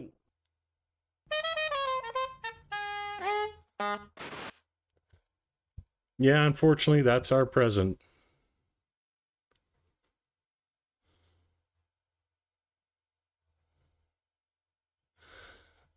Symbol Girl. Oh, too bad it's on TikTok, but yeah, that's the way to do it. You want your voice heard? Go out there and stream. Make your voice heard. That's what I did. And here I am getting trolls to come at me. Let's see, what else? Oh, yeah. The number 2 army, you know, what I just did in the bathroom. Scooters for assaults. Just so you know, scooters set off landmines too.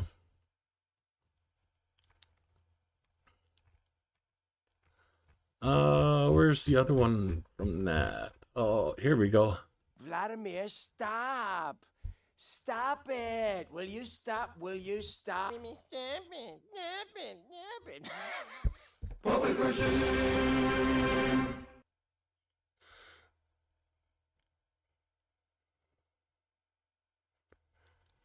Uh-huh.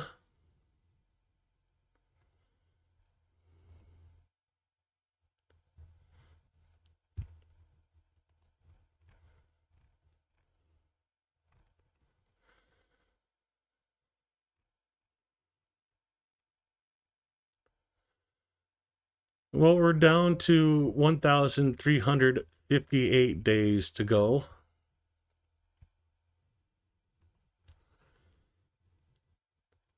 Battered, bruised, but we'll make it through Trump here in the States. Well, you guys might. I might move to Ukraine. You know, Russians are a lot easier to deal with. Oh, let's see.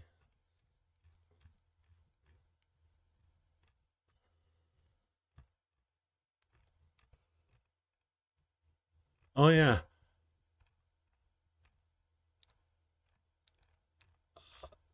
Oh, I can't play that one. Disney will have my ass. Yeah. Well, Russia's trying to be strong and proud.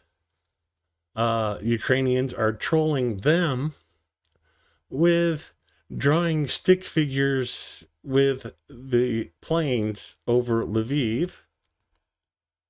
Welcome to Ukraine, suka.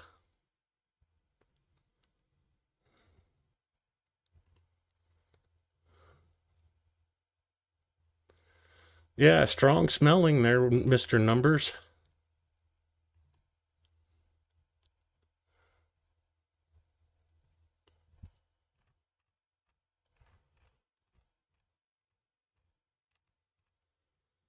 You know, Russia's stealing toilets because they never heard of them before. What do you think they're going to do when they see a shower?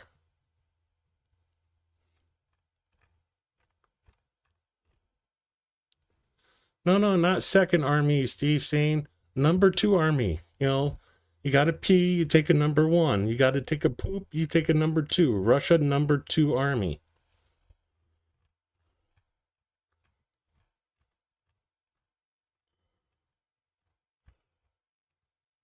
Oh, I know I have a bunch of those videos somewhere.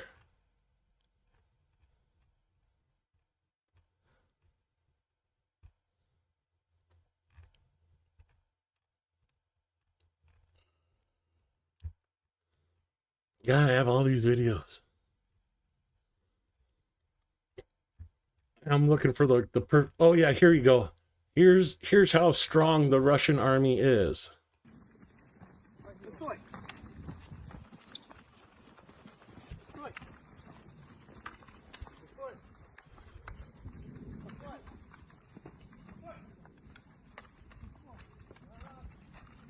There are Americans that have joined the International Legion in Ukraine.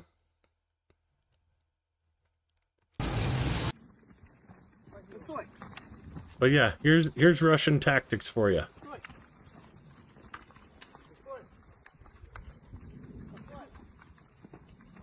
When the first, you know, line up so the sniper can shoot 2 or 3 of you with 1 bullet.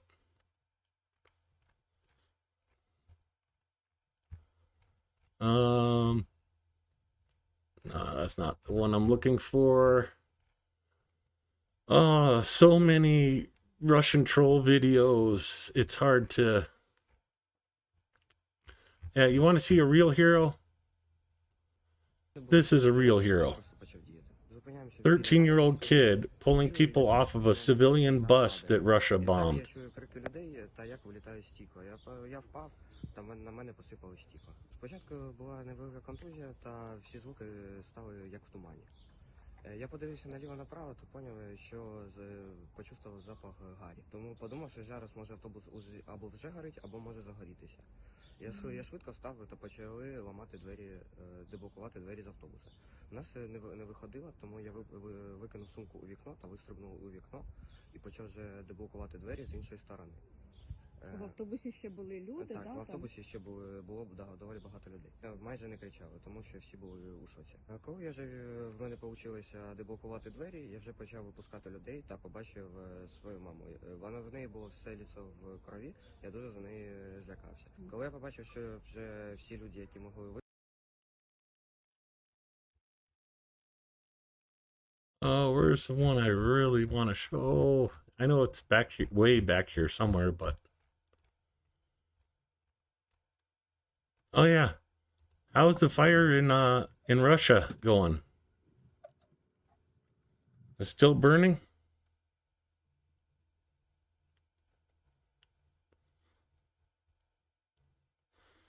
Oh, they got scared of BB and they ran?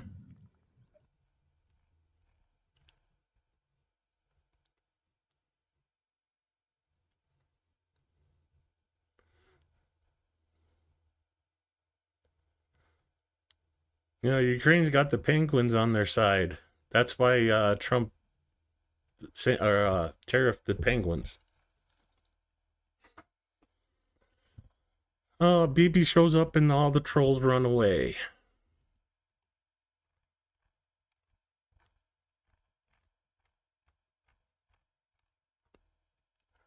Yeah, here's some Russian cope for you.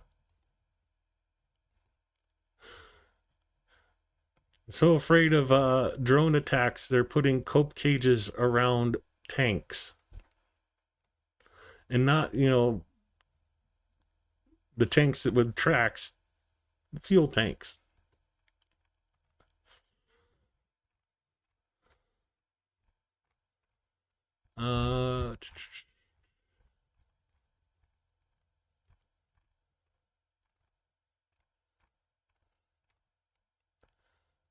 Yeah, more fires in Russia. Let it burn. It's been a while since I've done one of those videos with the Dick Knows Putin.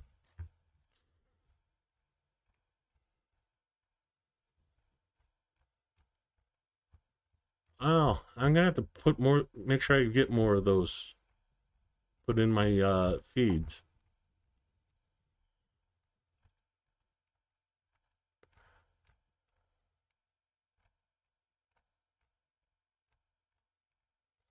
North Koreans, Chinese, Iranians, and they complain about Ukraine recruiting foreigners into their army.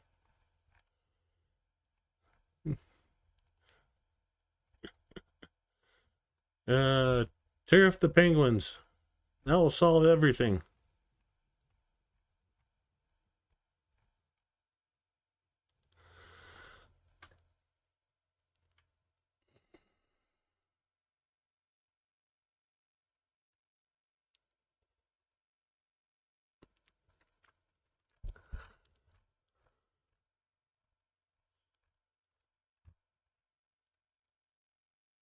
Come on, Keithy. Give some examples.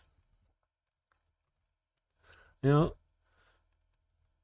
50 days now, Ukraine has agreed to a complete ceasefire. Russia's still bitching, whining, moaning, and complaining.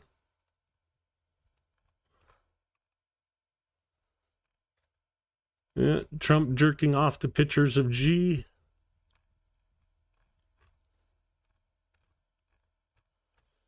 Oh God, it was a way back. We're on April 6th already.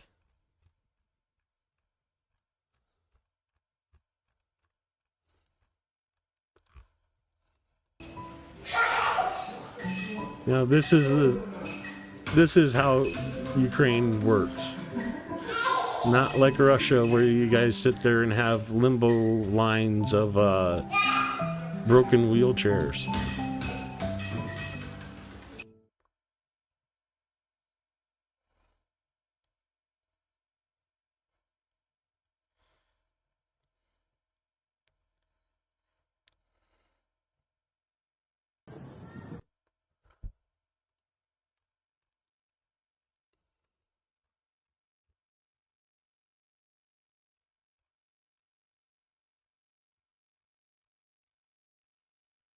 Oh, come on. I'm not giving up on this. I want to find that other video.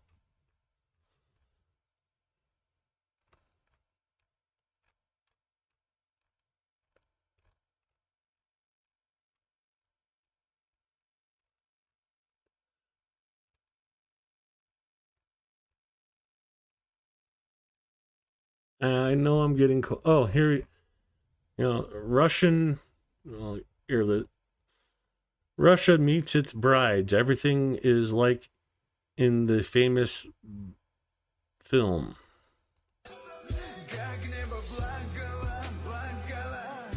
Yeah, this is how Russia sends its people home from Ukraine.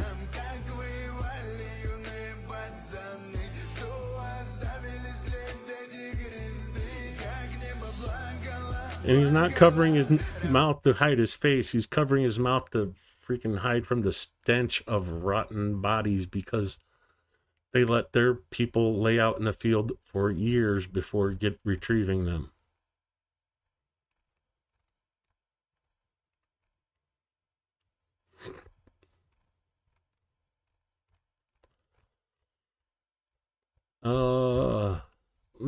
Come on. I know you're up here somewhere. Yeah. This is the number 2 army at work. A vehicle from the 40s and 50s being put into service.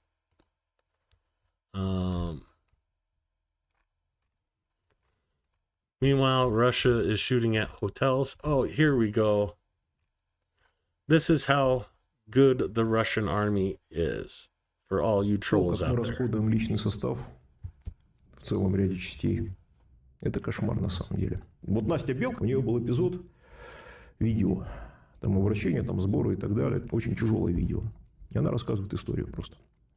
В числе прочих грузов они привезли небольшое количество мешков для трупов. И говорит, там была плохая очень ситуация. То есть там с той стороны люди решили, что им привезут много. И тут они приехали, немножко выдали.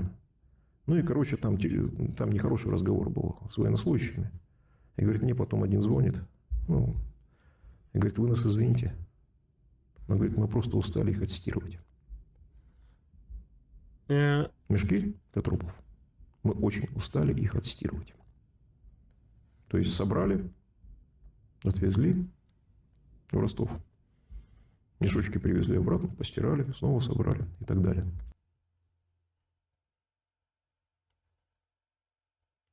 Tired of washing out the bad body bags. That's the number 2 army out there for you. What did who do to Ethan Ralph? Haven't seen an Ethan Ralph.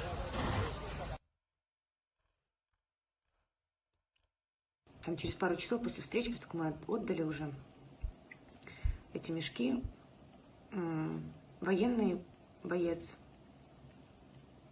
позывной у него был, я надеюсь, есть, Затон, я помню, до сих пор его. Он перезвонил, извинился за то, что там у нас был, произошел не очень, приятный разговор, приятная беседа. Он извинился и говорит, вы знаете, Настенька, мы просто очень устали их стирать. Стирать мешки. То есть...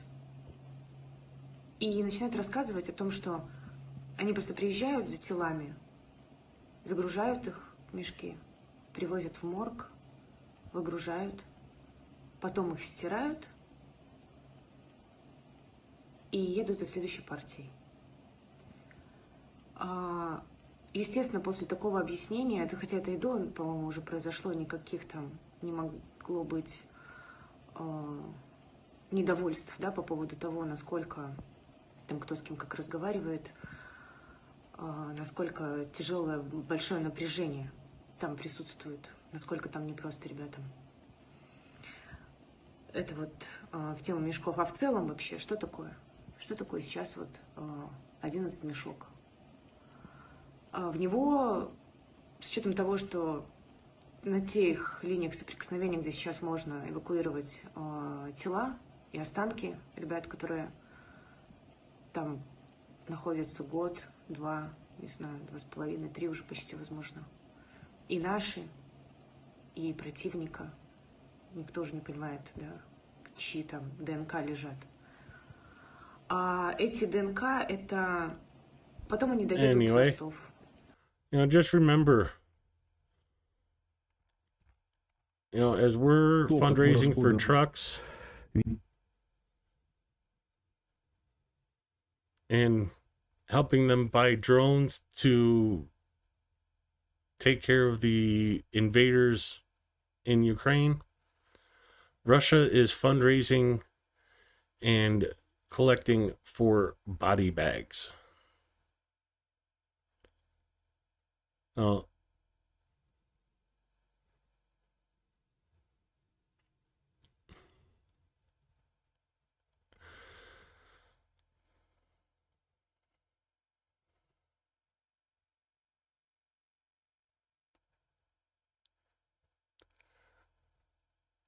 Yeah, it seems like the trolls left. The spike in viewers has gone down.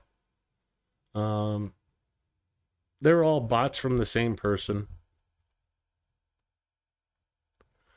But, what would you rather fundraise for? A truck to help evacuate wounded soldiers, or body bags?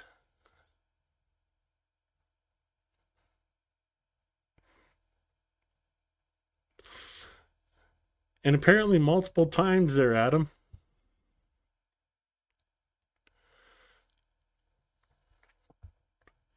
Because apparently once they deliver the bodies to Rostov, Rostov sends the used bags back to the front and they have to wash them out to use them again.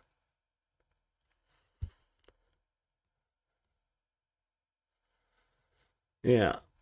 Number 2 Army.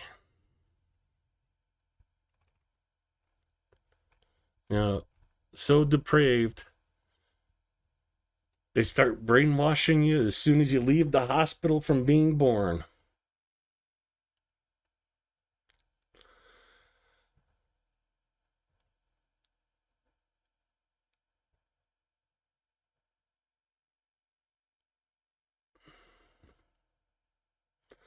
That was the first thought that came to my mind when I heard that they were using camels and donkeys. I knew Russia.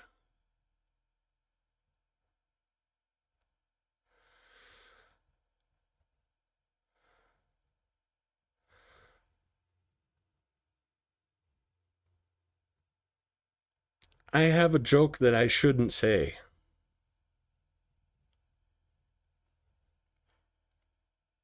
But as you guys know, I live on a farm.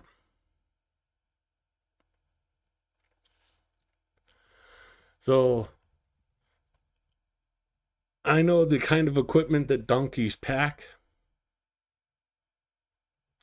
And if they're doing that to donkeys, they probably don't even feel it because, Vienna sausage down a hallway.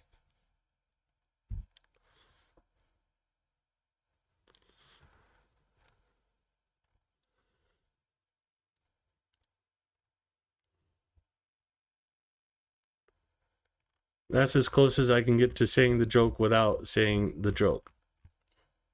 Well, it was fun deleting the trolls' messages.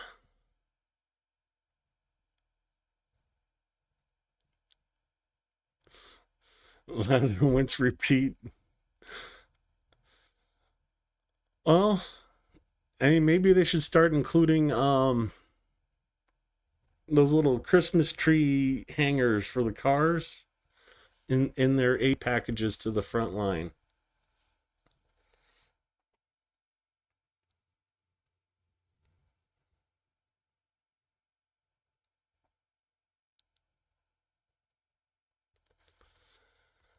Um,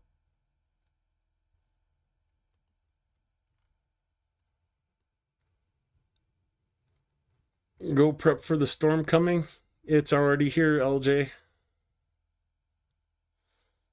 Oh, it was fun, LBB. And yeah, unfortunately you missed it, but I'm sure they'll be back.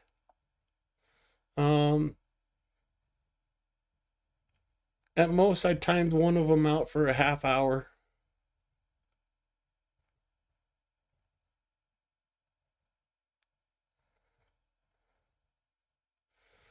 To be fair, it was probably one troll with a bunch of freaking bots.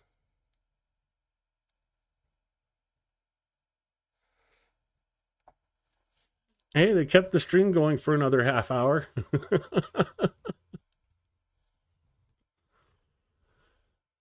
And yeah, let them complain. Oh, did I close the Easter Pasunky thing?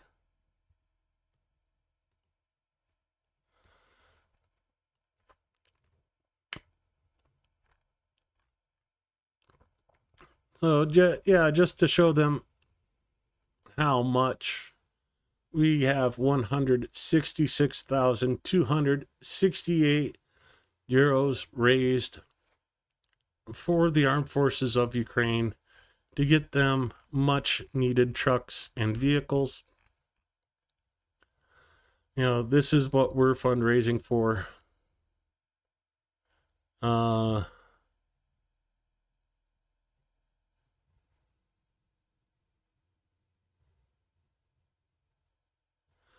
I've had trolls before, just not this many of them. Daddy Jim. I'm just going to call you Jim from now on. Hey there. Good to see you. Welcome to the stream. Oh yeah, these are the trucks we're fundraising for.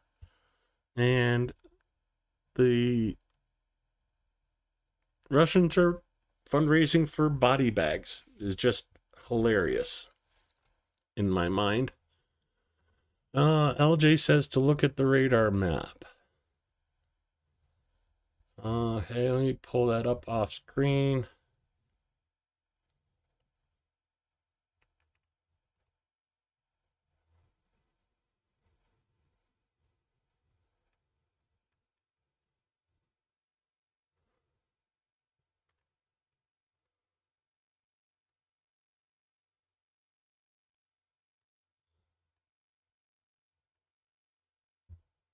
So this is what it's looking at like right now.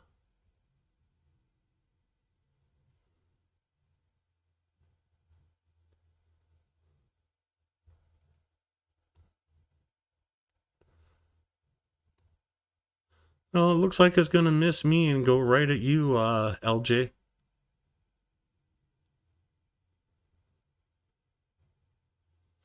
But I'm getting the wind here. I can hear it outside my room.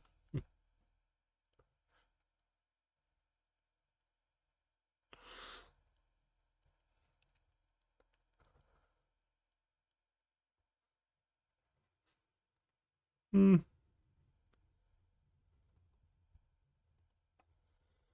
Uh,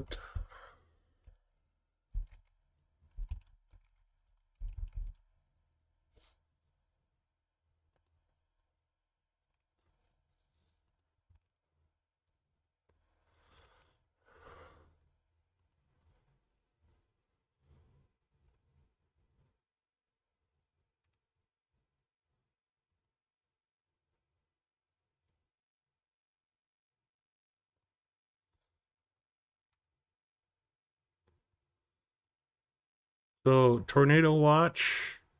Yeah, not far from me. You know, Mitchell's right here. I'm in this area. So we'll have a tornado watch tonight, probably in 2 or 3 hours. Tornado warning right there. But it looks like it's going to go, it's pathing this way, so it'll go north of Mitchell for me. Severe thunderstorm in Rapid City and Spearfish. That's going to track. So yeah, it's going to hit me, and then it's going to, I think it's going to go to the north of me for the most part. But yeah, it's coming right at you, LJ. So you be careful tonight.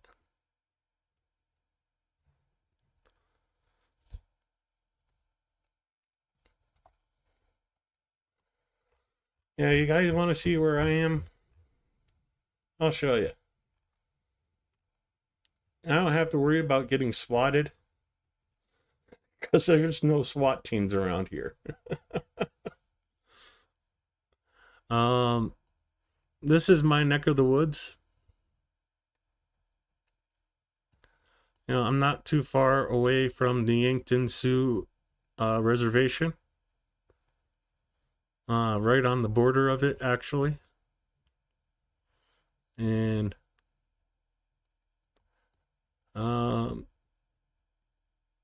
show you what my neck of the woods looks like.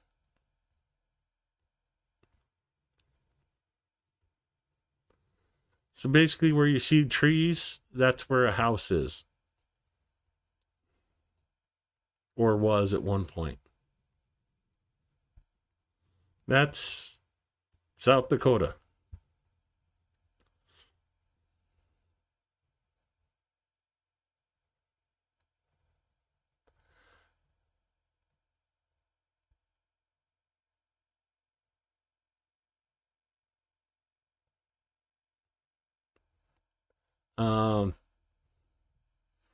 Yeah, I'm right in this area.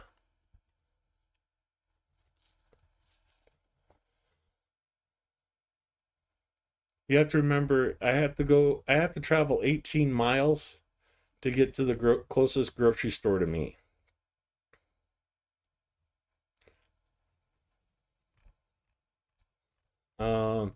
Now that I show you where I'm at,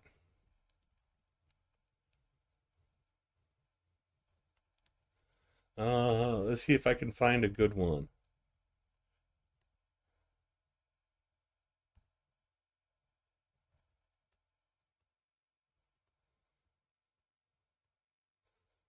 But Ukraine's flat, remember? Trump said so. Let's go over by Kherson, because I know Kherson's a little bit like here.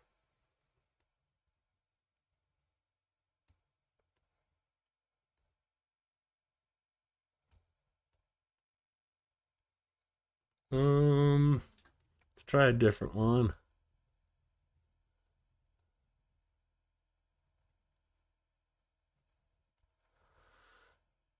Hello, Moto.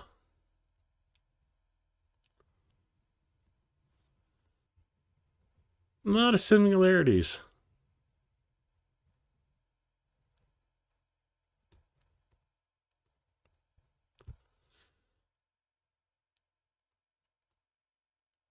You know, Ukraine might have more paved roads than I do here around me. But I think our paved roads are in better shape most years.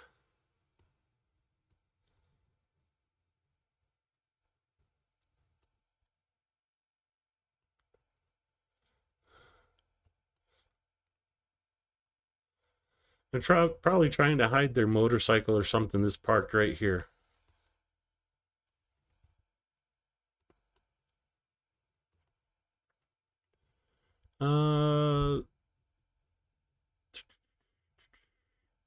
Yeah, let's go a little bit farther out.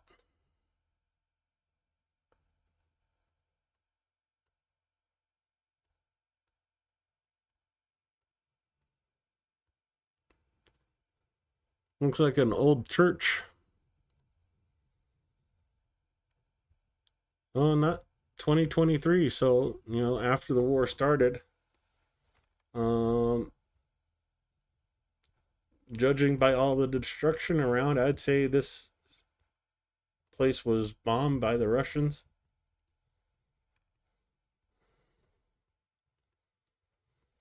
But yeah, Ukraine's flat. Mm-hmm.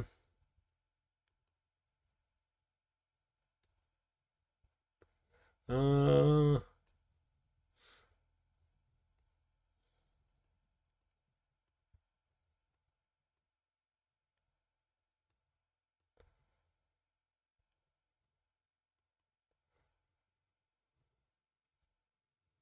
it is what it is.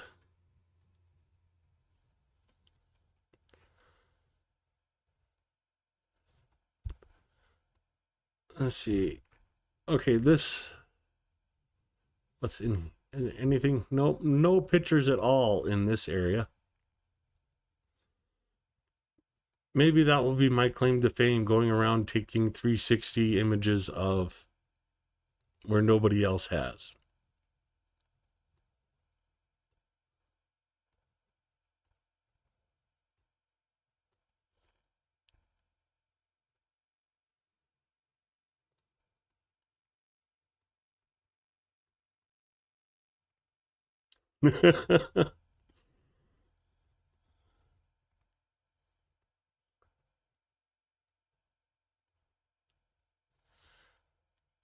Yeah, May 2019, lilacs are in bloom.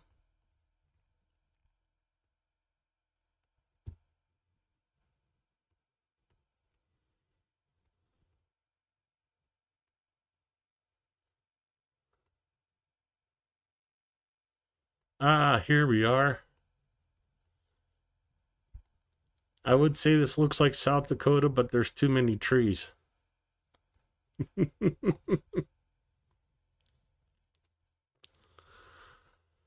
I'm kind of disappointed that the trolls are gone. It was fun playing whack-a-mole or whack-a-troll.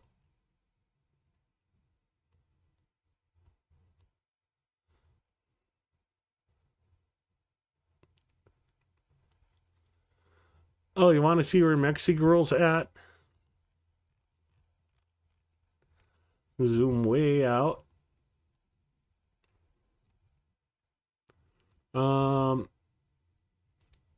I'm not saying precisely, but in this general area.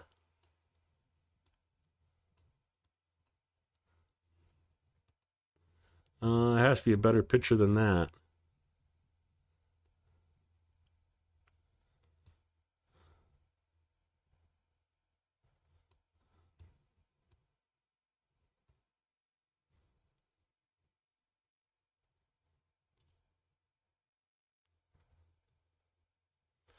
Huh? My apologies, fellow y'all squatter. I don't get it, Golby. What do you mean?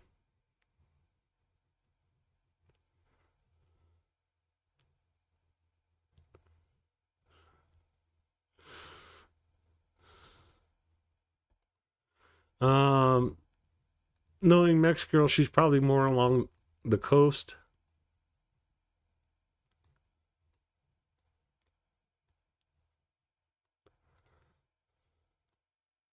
You just can't even get a view of the coastline. Here we go.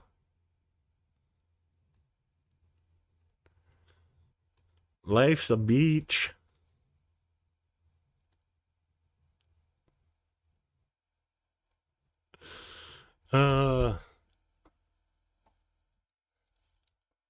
Yeah, I figured that's where you were, but I didn't want to. You know.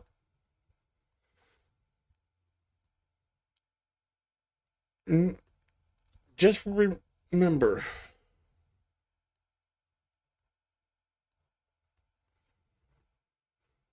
it's about twice as expensive in Mexico as it is in Ukraine. So when you're looking for a place to retire after the war's over,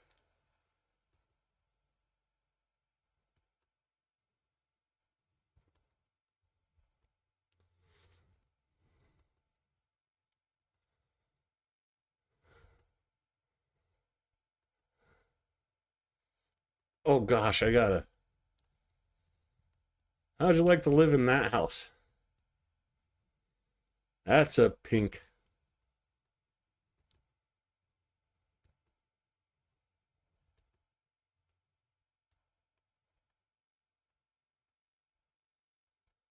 A lot of brooms for sale.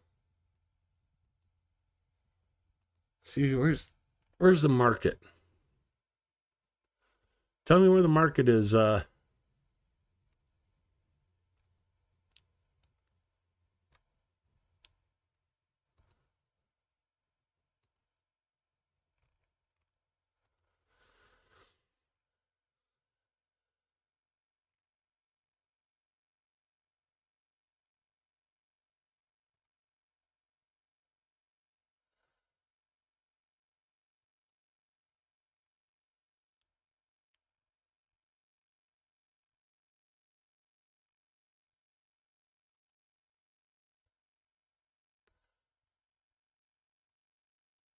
So papaya, 20 pesos per kilo.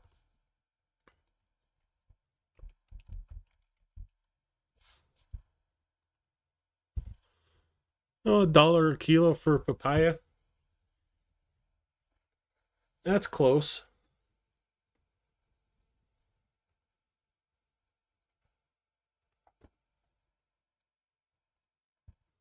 At the end of Calais 57.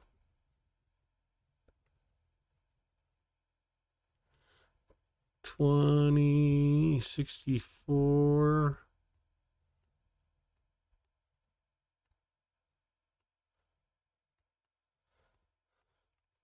Towards the east or the west?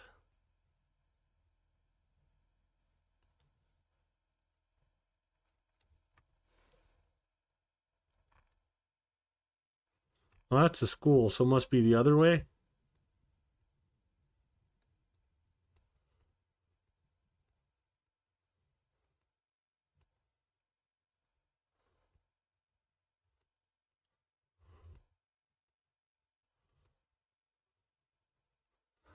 Okay.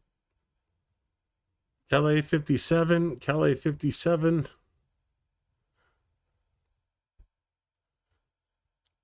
Oh, they did not do a very good job on their grid. Oh, 56 south.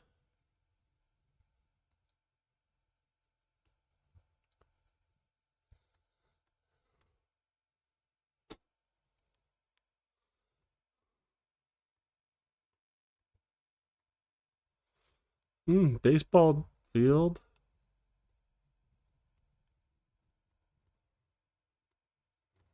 Basketball, an auditorium.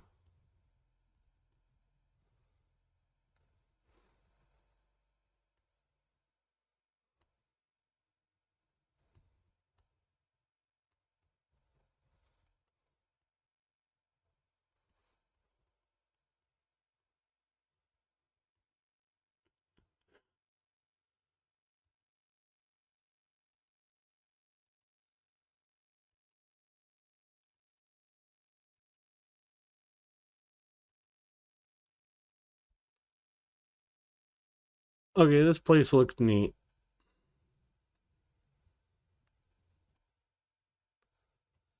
San Fernando con todas cerveza. Okay.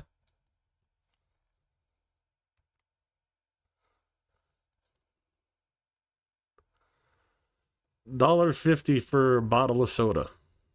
That's basically American prices. uh,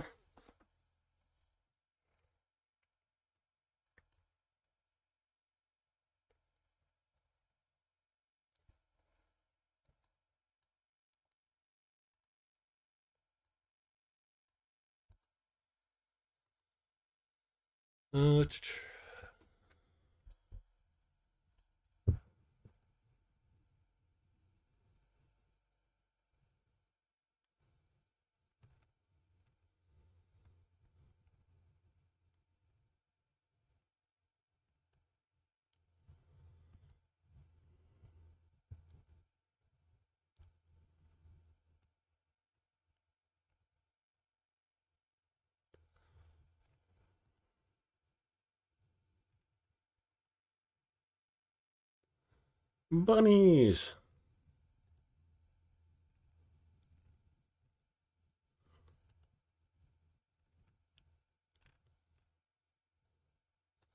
The heck? I'm not sure I can identify what that is.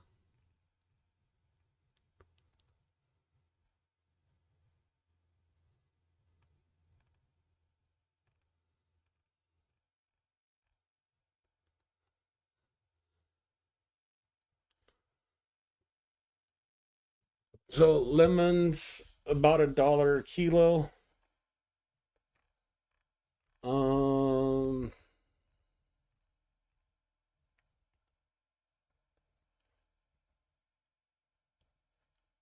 50 cents a kilo for bananas. It's still a lot cheaper than American prices.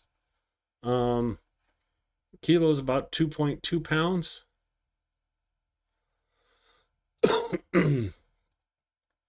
So 60 cents a kilo, 30 cents a pound.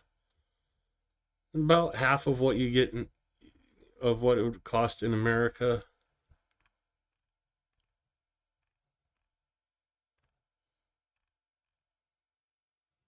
Trying to see something else that I can see prices on.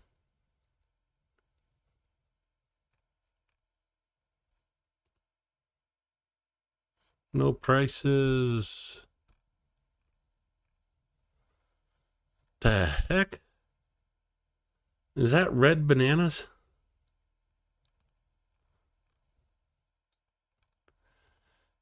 Chirp, chirp, chirp.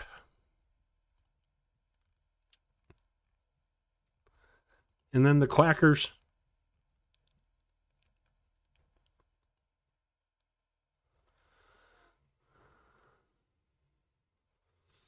About $1/4 a kilo for mate. Latte.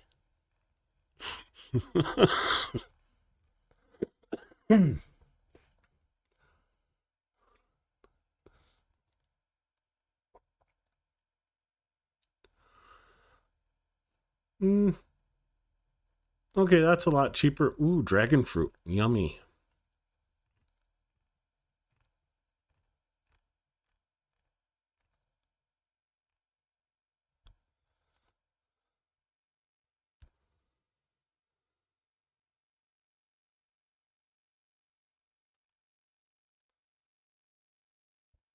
Oh, that makes your mouth burn, right? Just looking at that.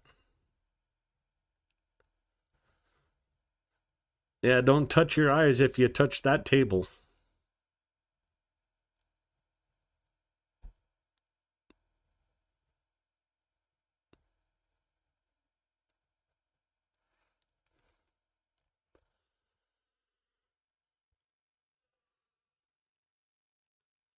I'm getting hungry.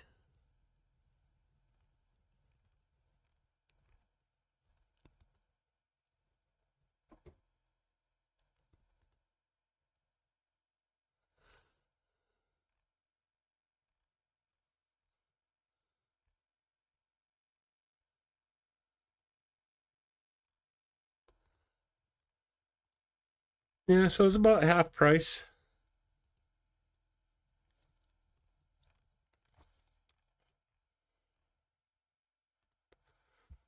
Tomatoes, might as well say 50 cents a kilo, so $1/4 a pound.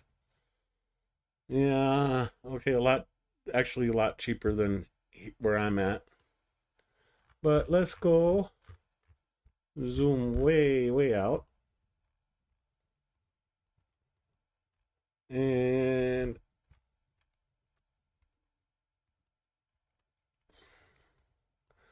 go have a gander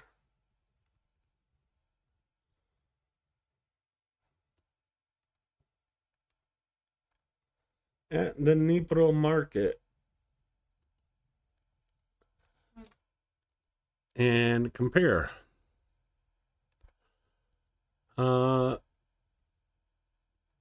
You know, about the same price, 50 cents a kilo.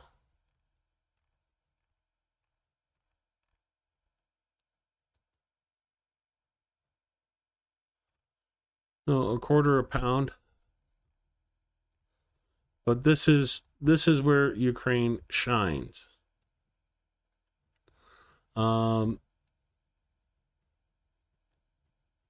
Basically $2 a kilo for meat.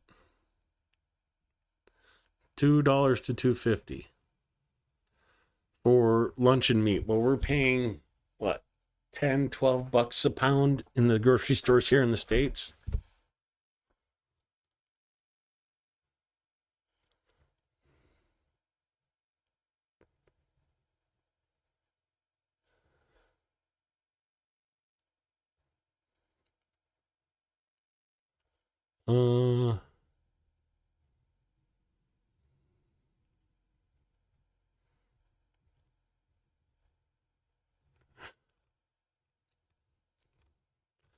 No, I'd rather get something from Ukraine, and Ukraine has peppers too.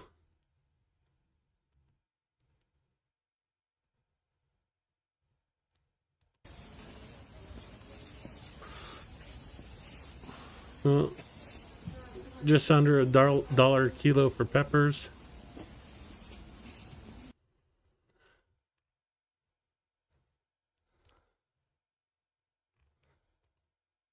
And then the breads. Oh my God. There's too many breads in Ukraine to try, or pastries, or whatever you want to call them. They're not really cookies. They're not really bread like American would consider bread, but here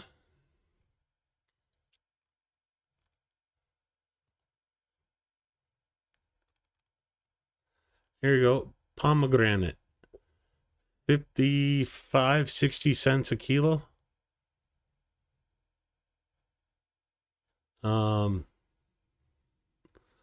Oh, I forgot the name of these things.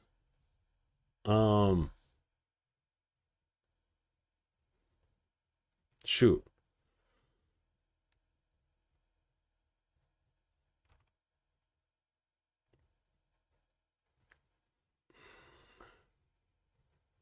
Oh, that's mushrooms. Dang. There you go. Bananas. 50 cents a kilo.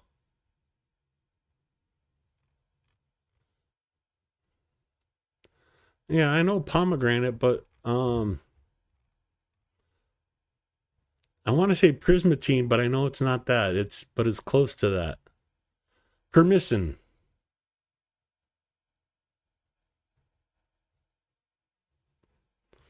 They have buckwheat bread in Ukraine. No gluten in buckwheat.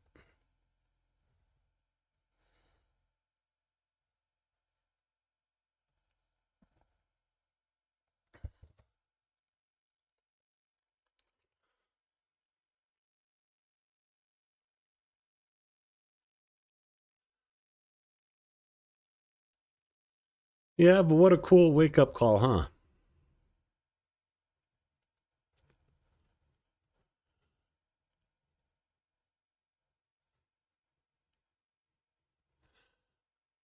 I'm not sure if it's that whole slab of fish for 370 grivna, but I believe so.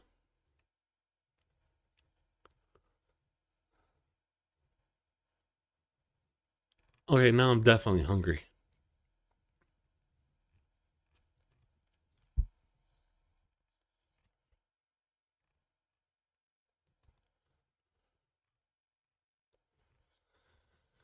This is one of my favorite shops in the Dnipro market.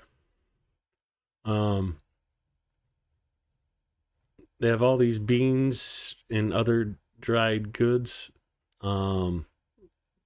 dried cranberries, so on and so forth. The raspberries. Ooh, raspberries. And then evil honey shop.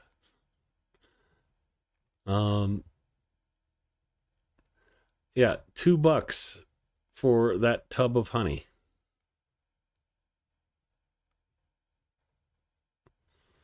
You get the nicer stuff and it's 150, so that'd be about $4.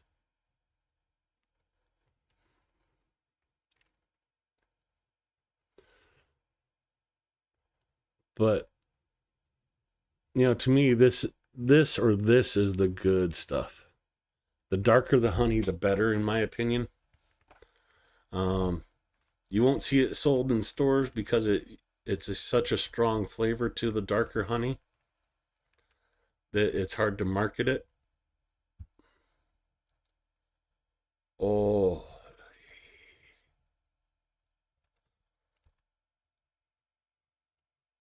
27, so about 60 cents a kilo.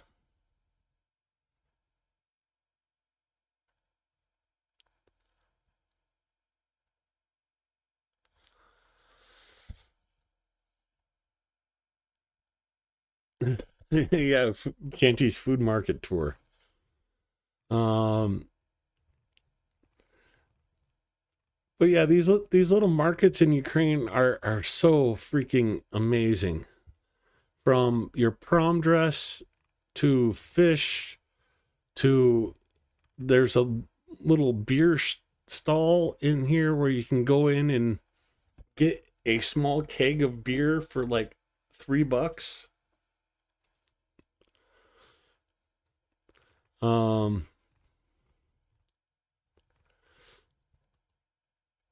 Get your household supplies,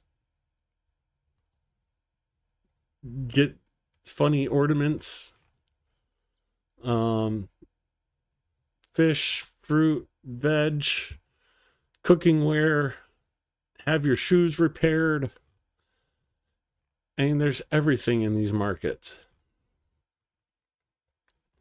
Here's that little bar that's in the Dnipro market. Someone got the tea.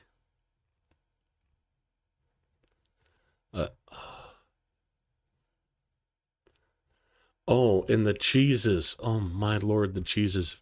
I don't think we've came across. But yeah, this is the entrance.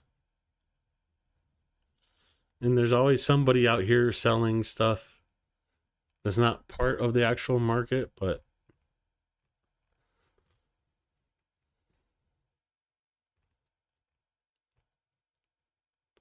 there you go. Apples. 15 hryvnia, about 20 cents a kilo.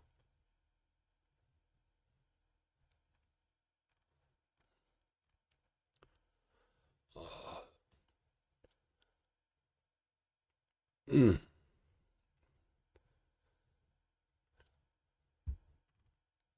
the food's so much better there because it's grown there. Not like here in the States where it's grown in Argentina and shipped up here when it... Sorry. Good to know, Chungus. Now I know what to bribe you with.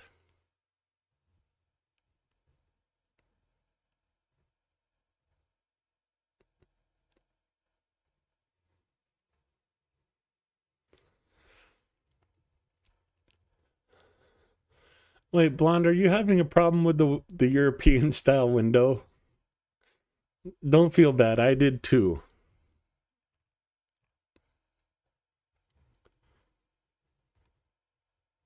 That looks yummy. That all looks yummy.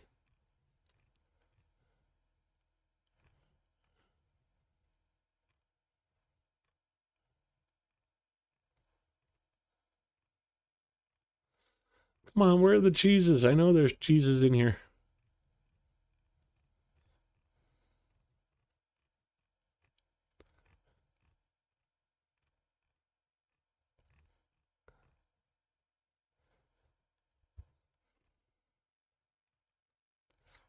Oh, cheesecake. Oh yeah, shawarma. So, small shawarma for $1, and like the biggest one is less than $2. And shawarma's pretty good. I can't compare it to U.S. shawarma because, well, the nearest shawarma shop to me is like 800 miles away.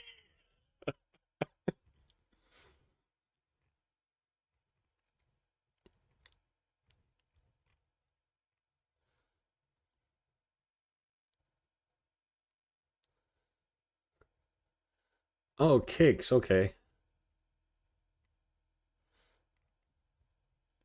There you go. Some Hudderson watermelons for that would be about 25 cents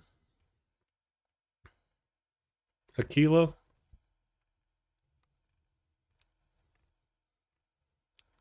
I'm assuming that says kilo. I can't quite read it. The screen's a little too blurry.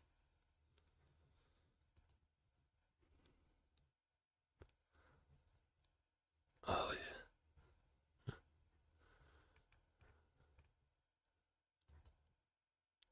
Get some shrooms in your life.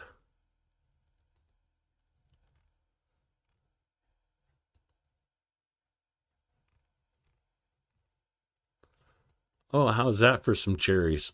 Yummy.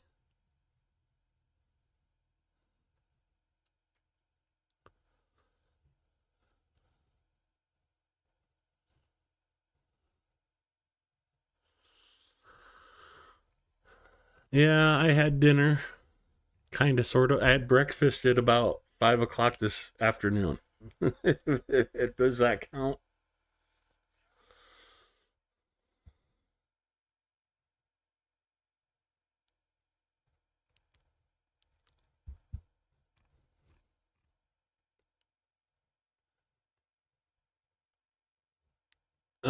Pears are about 75 cents a kilo. Plums, 50 cents a kilo.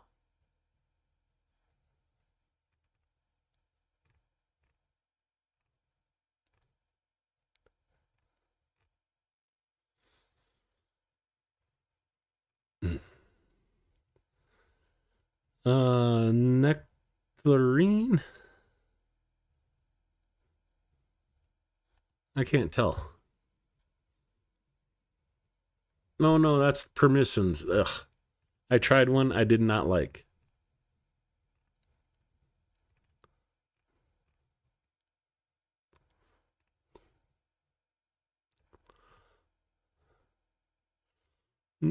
Bell peppers, dried mushrooms.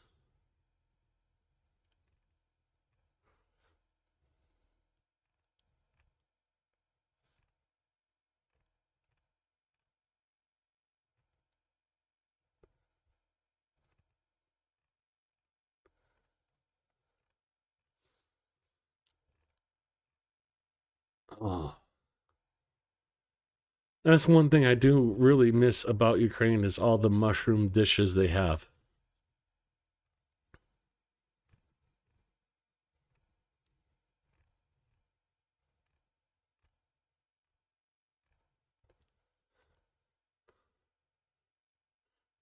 So this picture is from this year. So, um, 250 for a bunch of vine ripened tomatoes. $3 for a kilo of those. Even about $2.50, $3. So prices have definitely gone up. But this is also March, way out of season.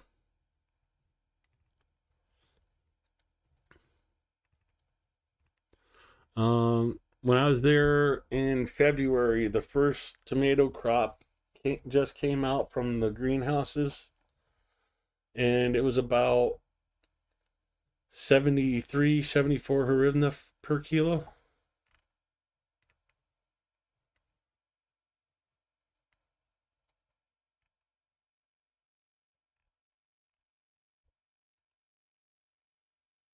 In September 2023. So last year, fall, less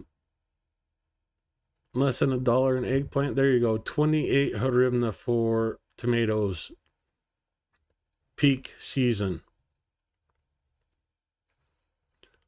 About 50 cents a kilo.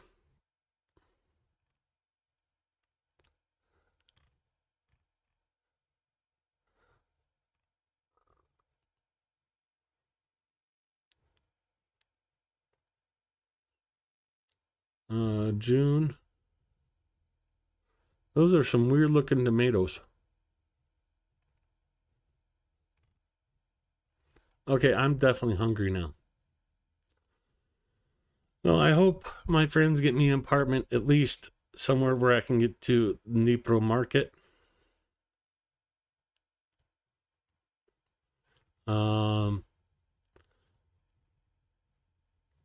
Oh, where did that?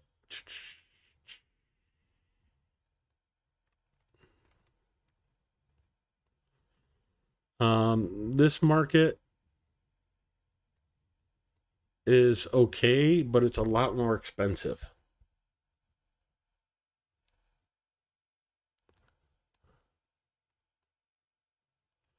And then there's another market. Oh, where was it? I can't remember. It was closer to downtown, but like it got really, really pricey when you got downtown.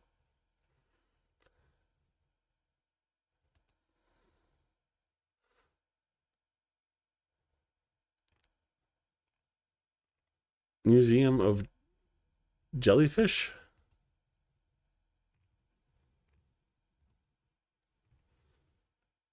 Okay, where's SpongeBob?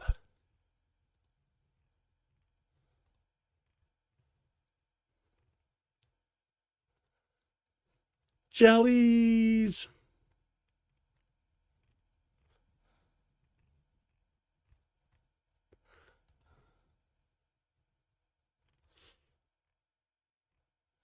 Okay, I'll have to check this place out too when I go again. Oh, and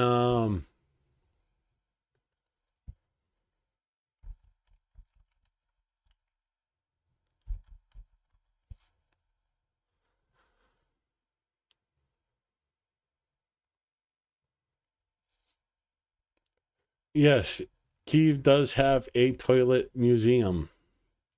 This is why Russia really wanted to take Kiev so they can get all these toilets.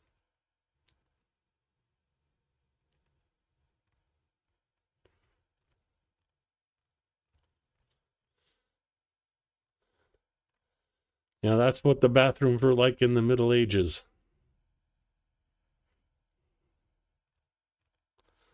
I don't know about the whole communal thing.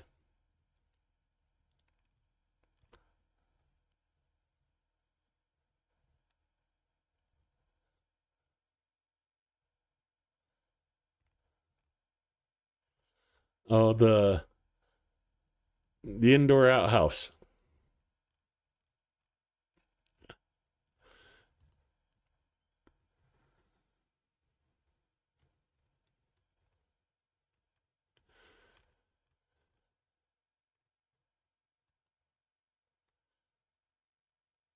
You know, a couple of the bed chamber styles from the old days.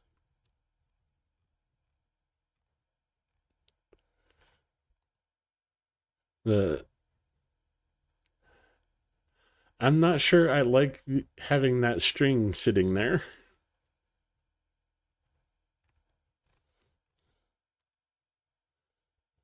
But why?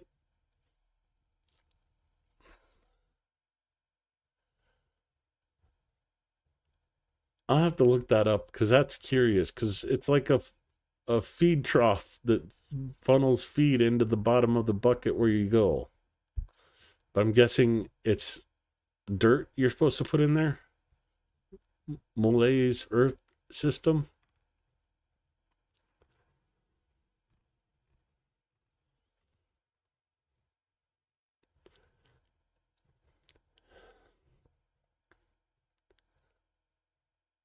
That'd be an interesting to go with. You know, that's for hippies to try and aim.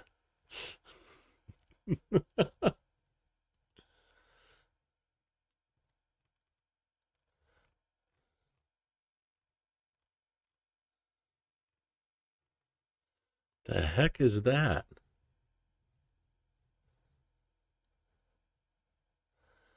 Oh, to open and close the trap door.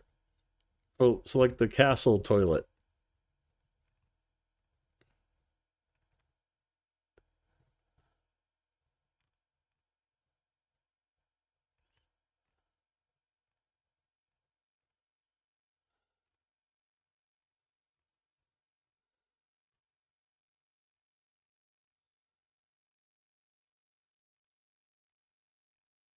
Oh, I think it'd be funny to go check this place out. I mean, it's not that far from the metro station, so it should be easy to get to.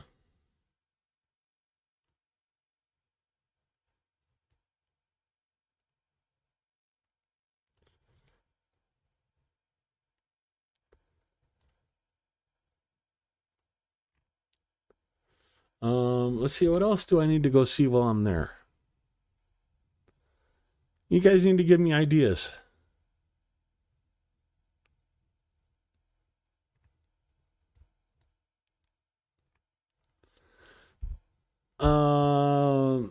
That's what the bidets for. You know they exist. You gotta just turn the handle and squirt. Ooh.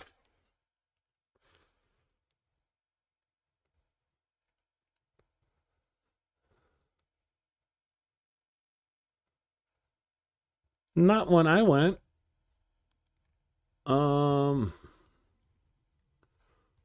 Realign myself here.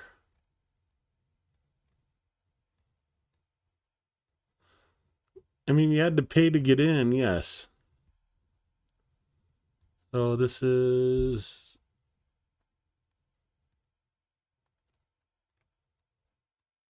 Yeah, right down there.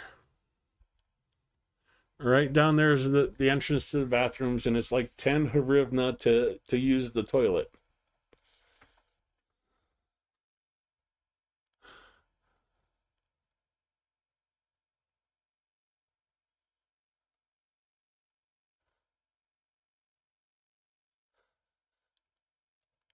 Now, yes, I did not have to pay for more toilet paper, but you know when you have a party and you run those little streamers across the room and twist them and did it? Yeah, that's essentially what they use for toilet paper for public restrooms for the most part. So yeah, if you go to Ukraine, carry a roll of decent toilet paper in your sack with you. You need it. At least I did.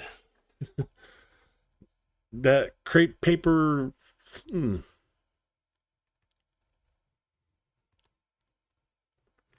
Um.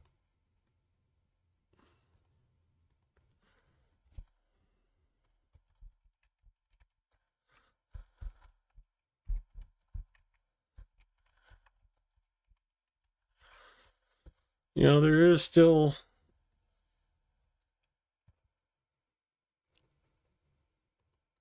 this stuff. You know, nothing in the middle, no hole. Just and I'm not going to say it's like sandpaper because it's not, but it's not the softest of things either.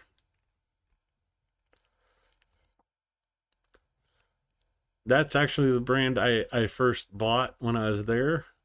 And I said, oh, hell no. And I went looking for better stuff.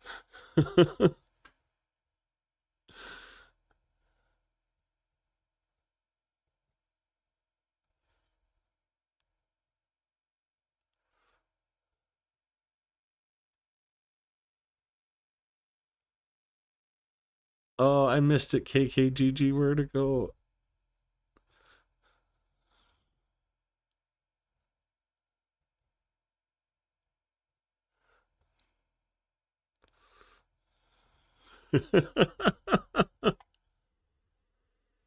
So yeah, it's about 8 hryvnia. You know, like 2 pennies, 3 pennies for this roll. Buy the better stuff. You know, they do have these there. It's just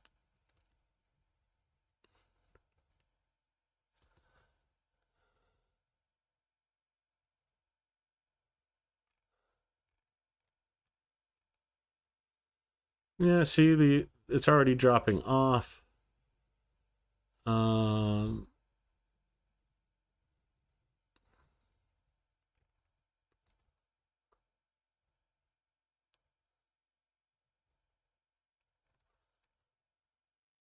Yeah, way to the west of me. I'm in this area here.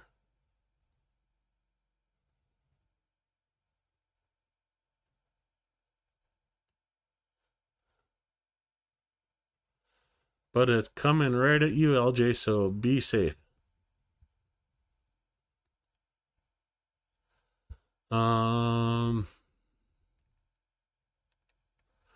Definitely going to be going to... Ooh, this is the one I was talking about, and I just saw it.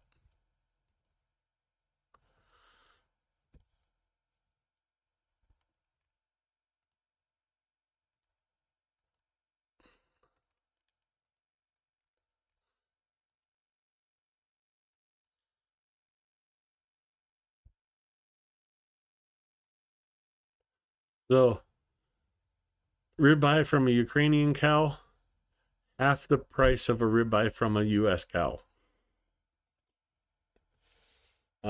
T-bone.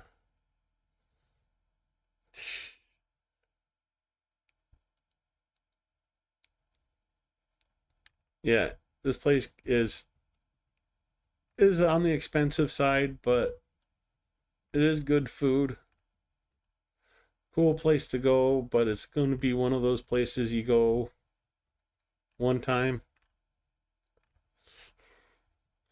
At least for me.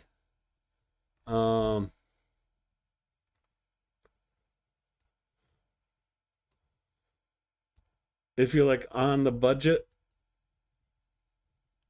Lviv croissants is probably the cheapest meal you'll get. And they're, strawberry croissant for 42 hryvnia, basically $1. So $1 to $1.50. Oh, the most expensive one's about $2. And yeah, that's a full meal in one of these.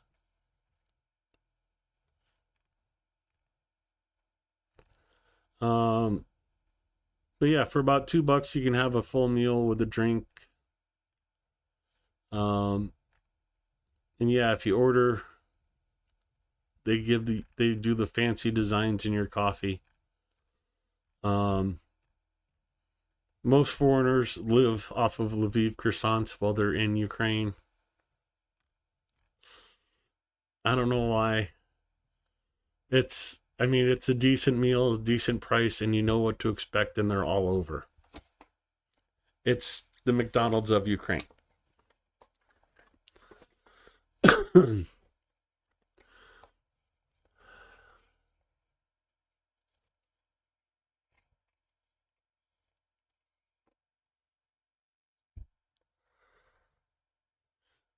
Hey, Matt, how's it going?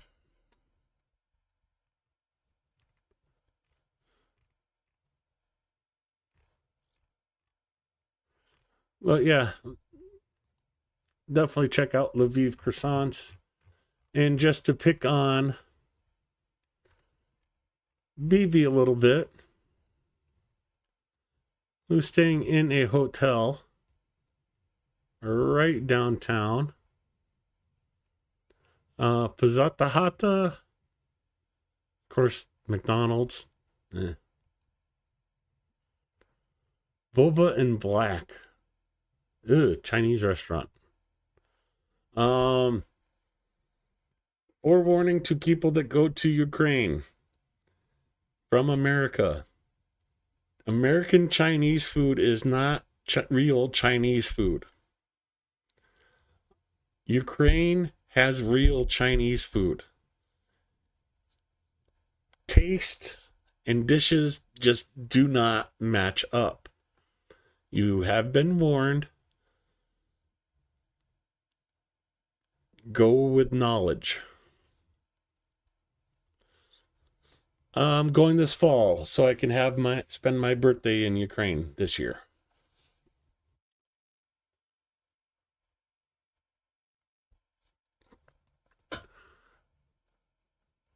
Yeah, 2 McDonald's right downtown, but I can't find Lviv croissants.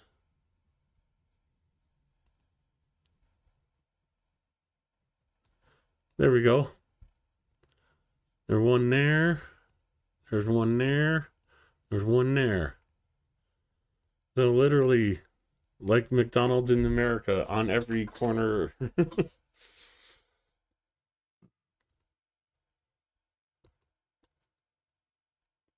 Well,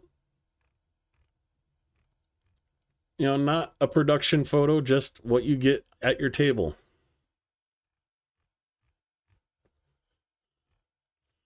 And the free Wi-Fi. I'd come here for the free Wi-Fi just because it's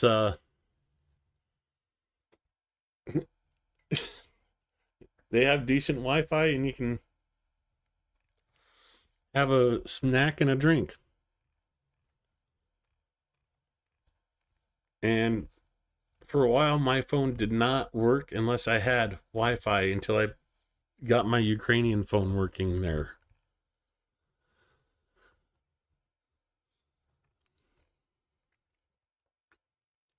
Oh, definitely hungry now.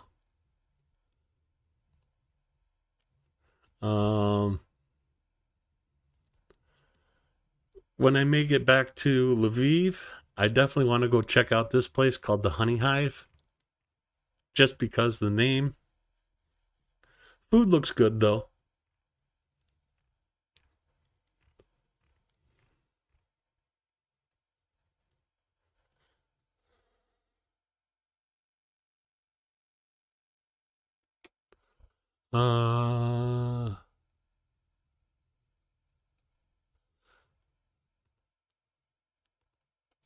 Am I on top chat or something? No, I'm on live chat. What the heck?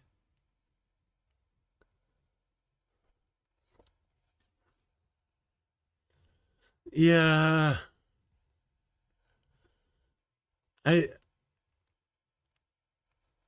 To me, going to Ukraine to get like Chinese food or Indian food or Thai food kind of defeats the purpose. Like, places I'd recommend, you definitely need to check out is like Lviv croissants.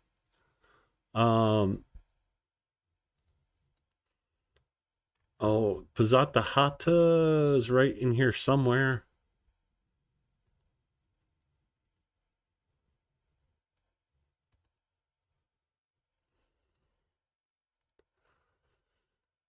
Like, Pazata Hata is like the low end. Here's one.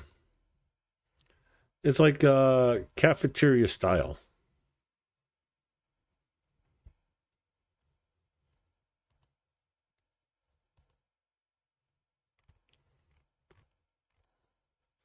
No, it's just like a dining cart, and then you get a tray, and you put on the tray what you want to get. And like they always show the dessert place, but they don't show like the main line.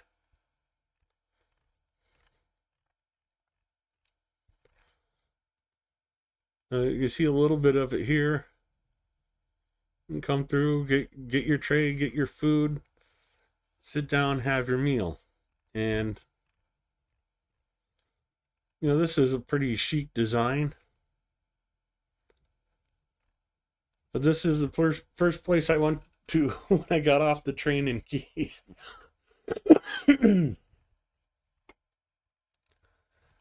Yeah, it's just, grab your borscht, grab your bread, grab your sides, pay for what you get.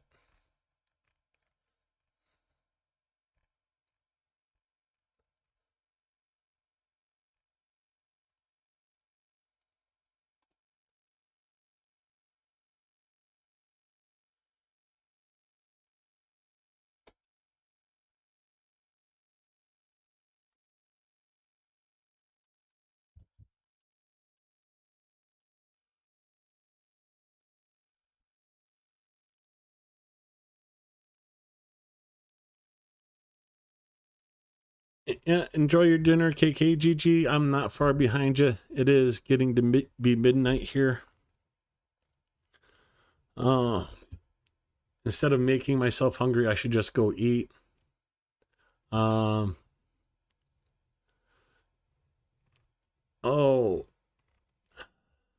I have to jump back over to Kyiv to show you this place.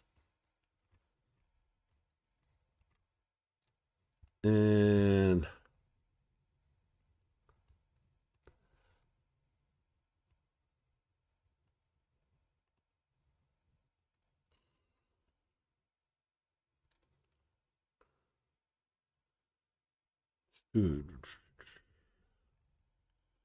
oh no, it's down here. Okay.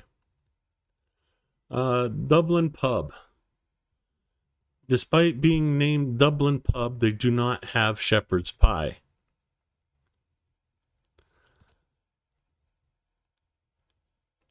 But this is the place because I wanted to go get smashed. This is where I went. They had really good food and karaoke. I went there on a karaoke night just off chance. There's, oh. Mm-mm.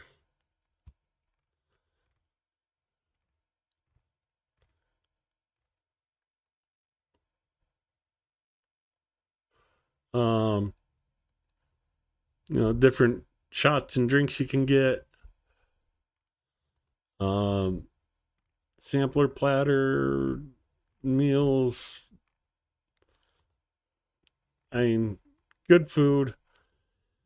And I had to try European absinthe because, well, here in America, they don't allow real absinthe to be imported. And oh man, that was a mistake.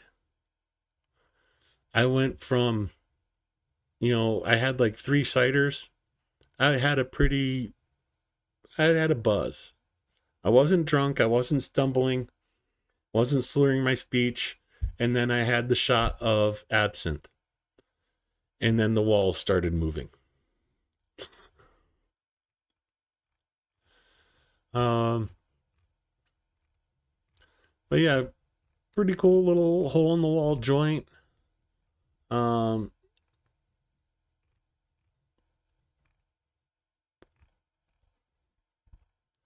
yeah, have the karaoke night.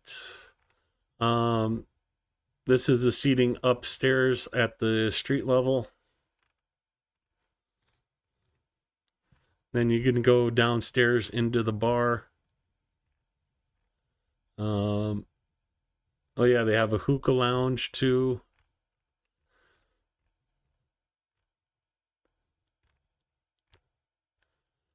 But it was pretty cool. The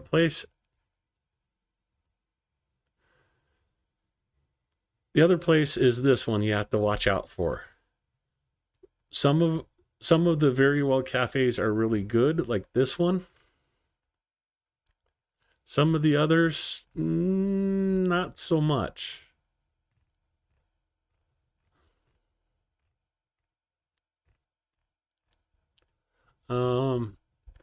And of course, always check out the reviews of a place before you go to it. Oh yeah, and definitely no wheelchair access. It's up like a flight of stairs to get to the restaurant. Well, let me show you.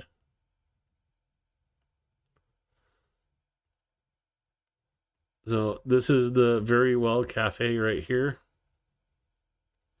And like the street is below ground.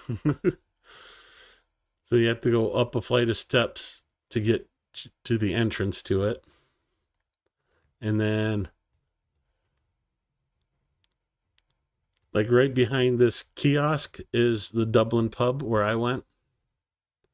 Let's see.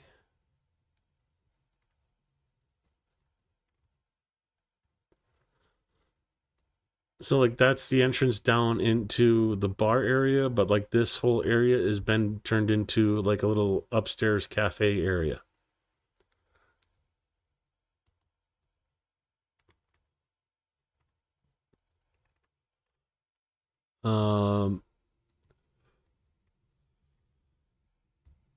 Oh, I should look at that while I was here.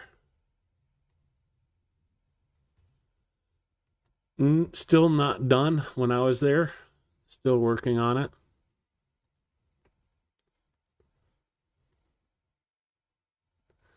I think it was maybe 2 more floors added to it.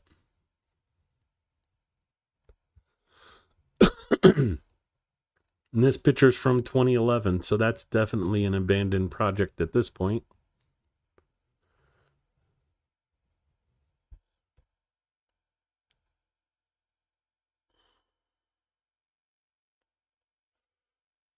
Yeah, hookah is very popular here in the States too when you get to the bigger cities.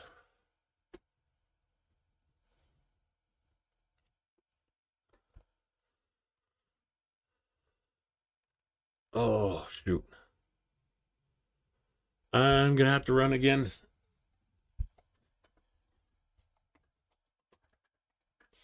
Actually, I'm going to end the stream this time. I'm going to say good night. Thank you all for coming to the stream. Please hit the like. Subscribe if you're not subscribed. And thanks for helping me troll the trolls. Keep supporting Ukraine. And I'll see you next time. Hopefully I won't have to be running to the bathroom every few minutes. Have a good night, everybody. Stay safe.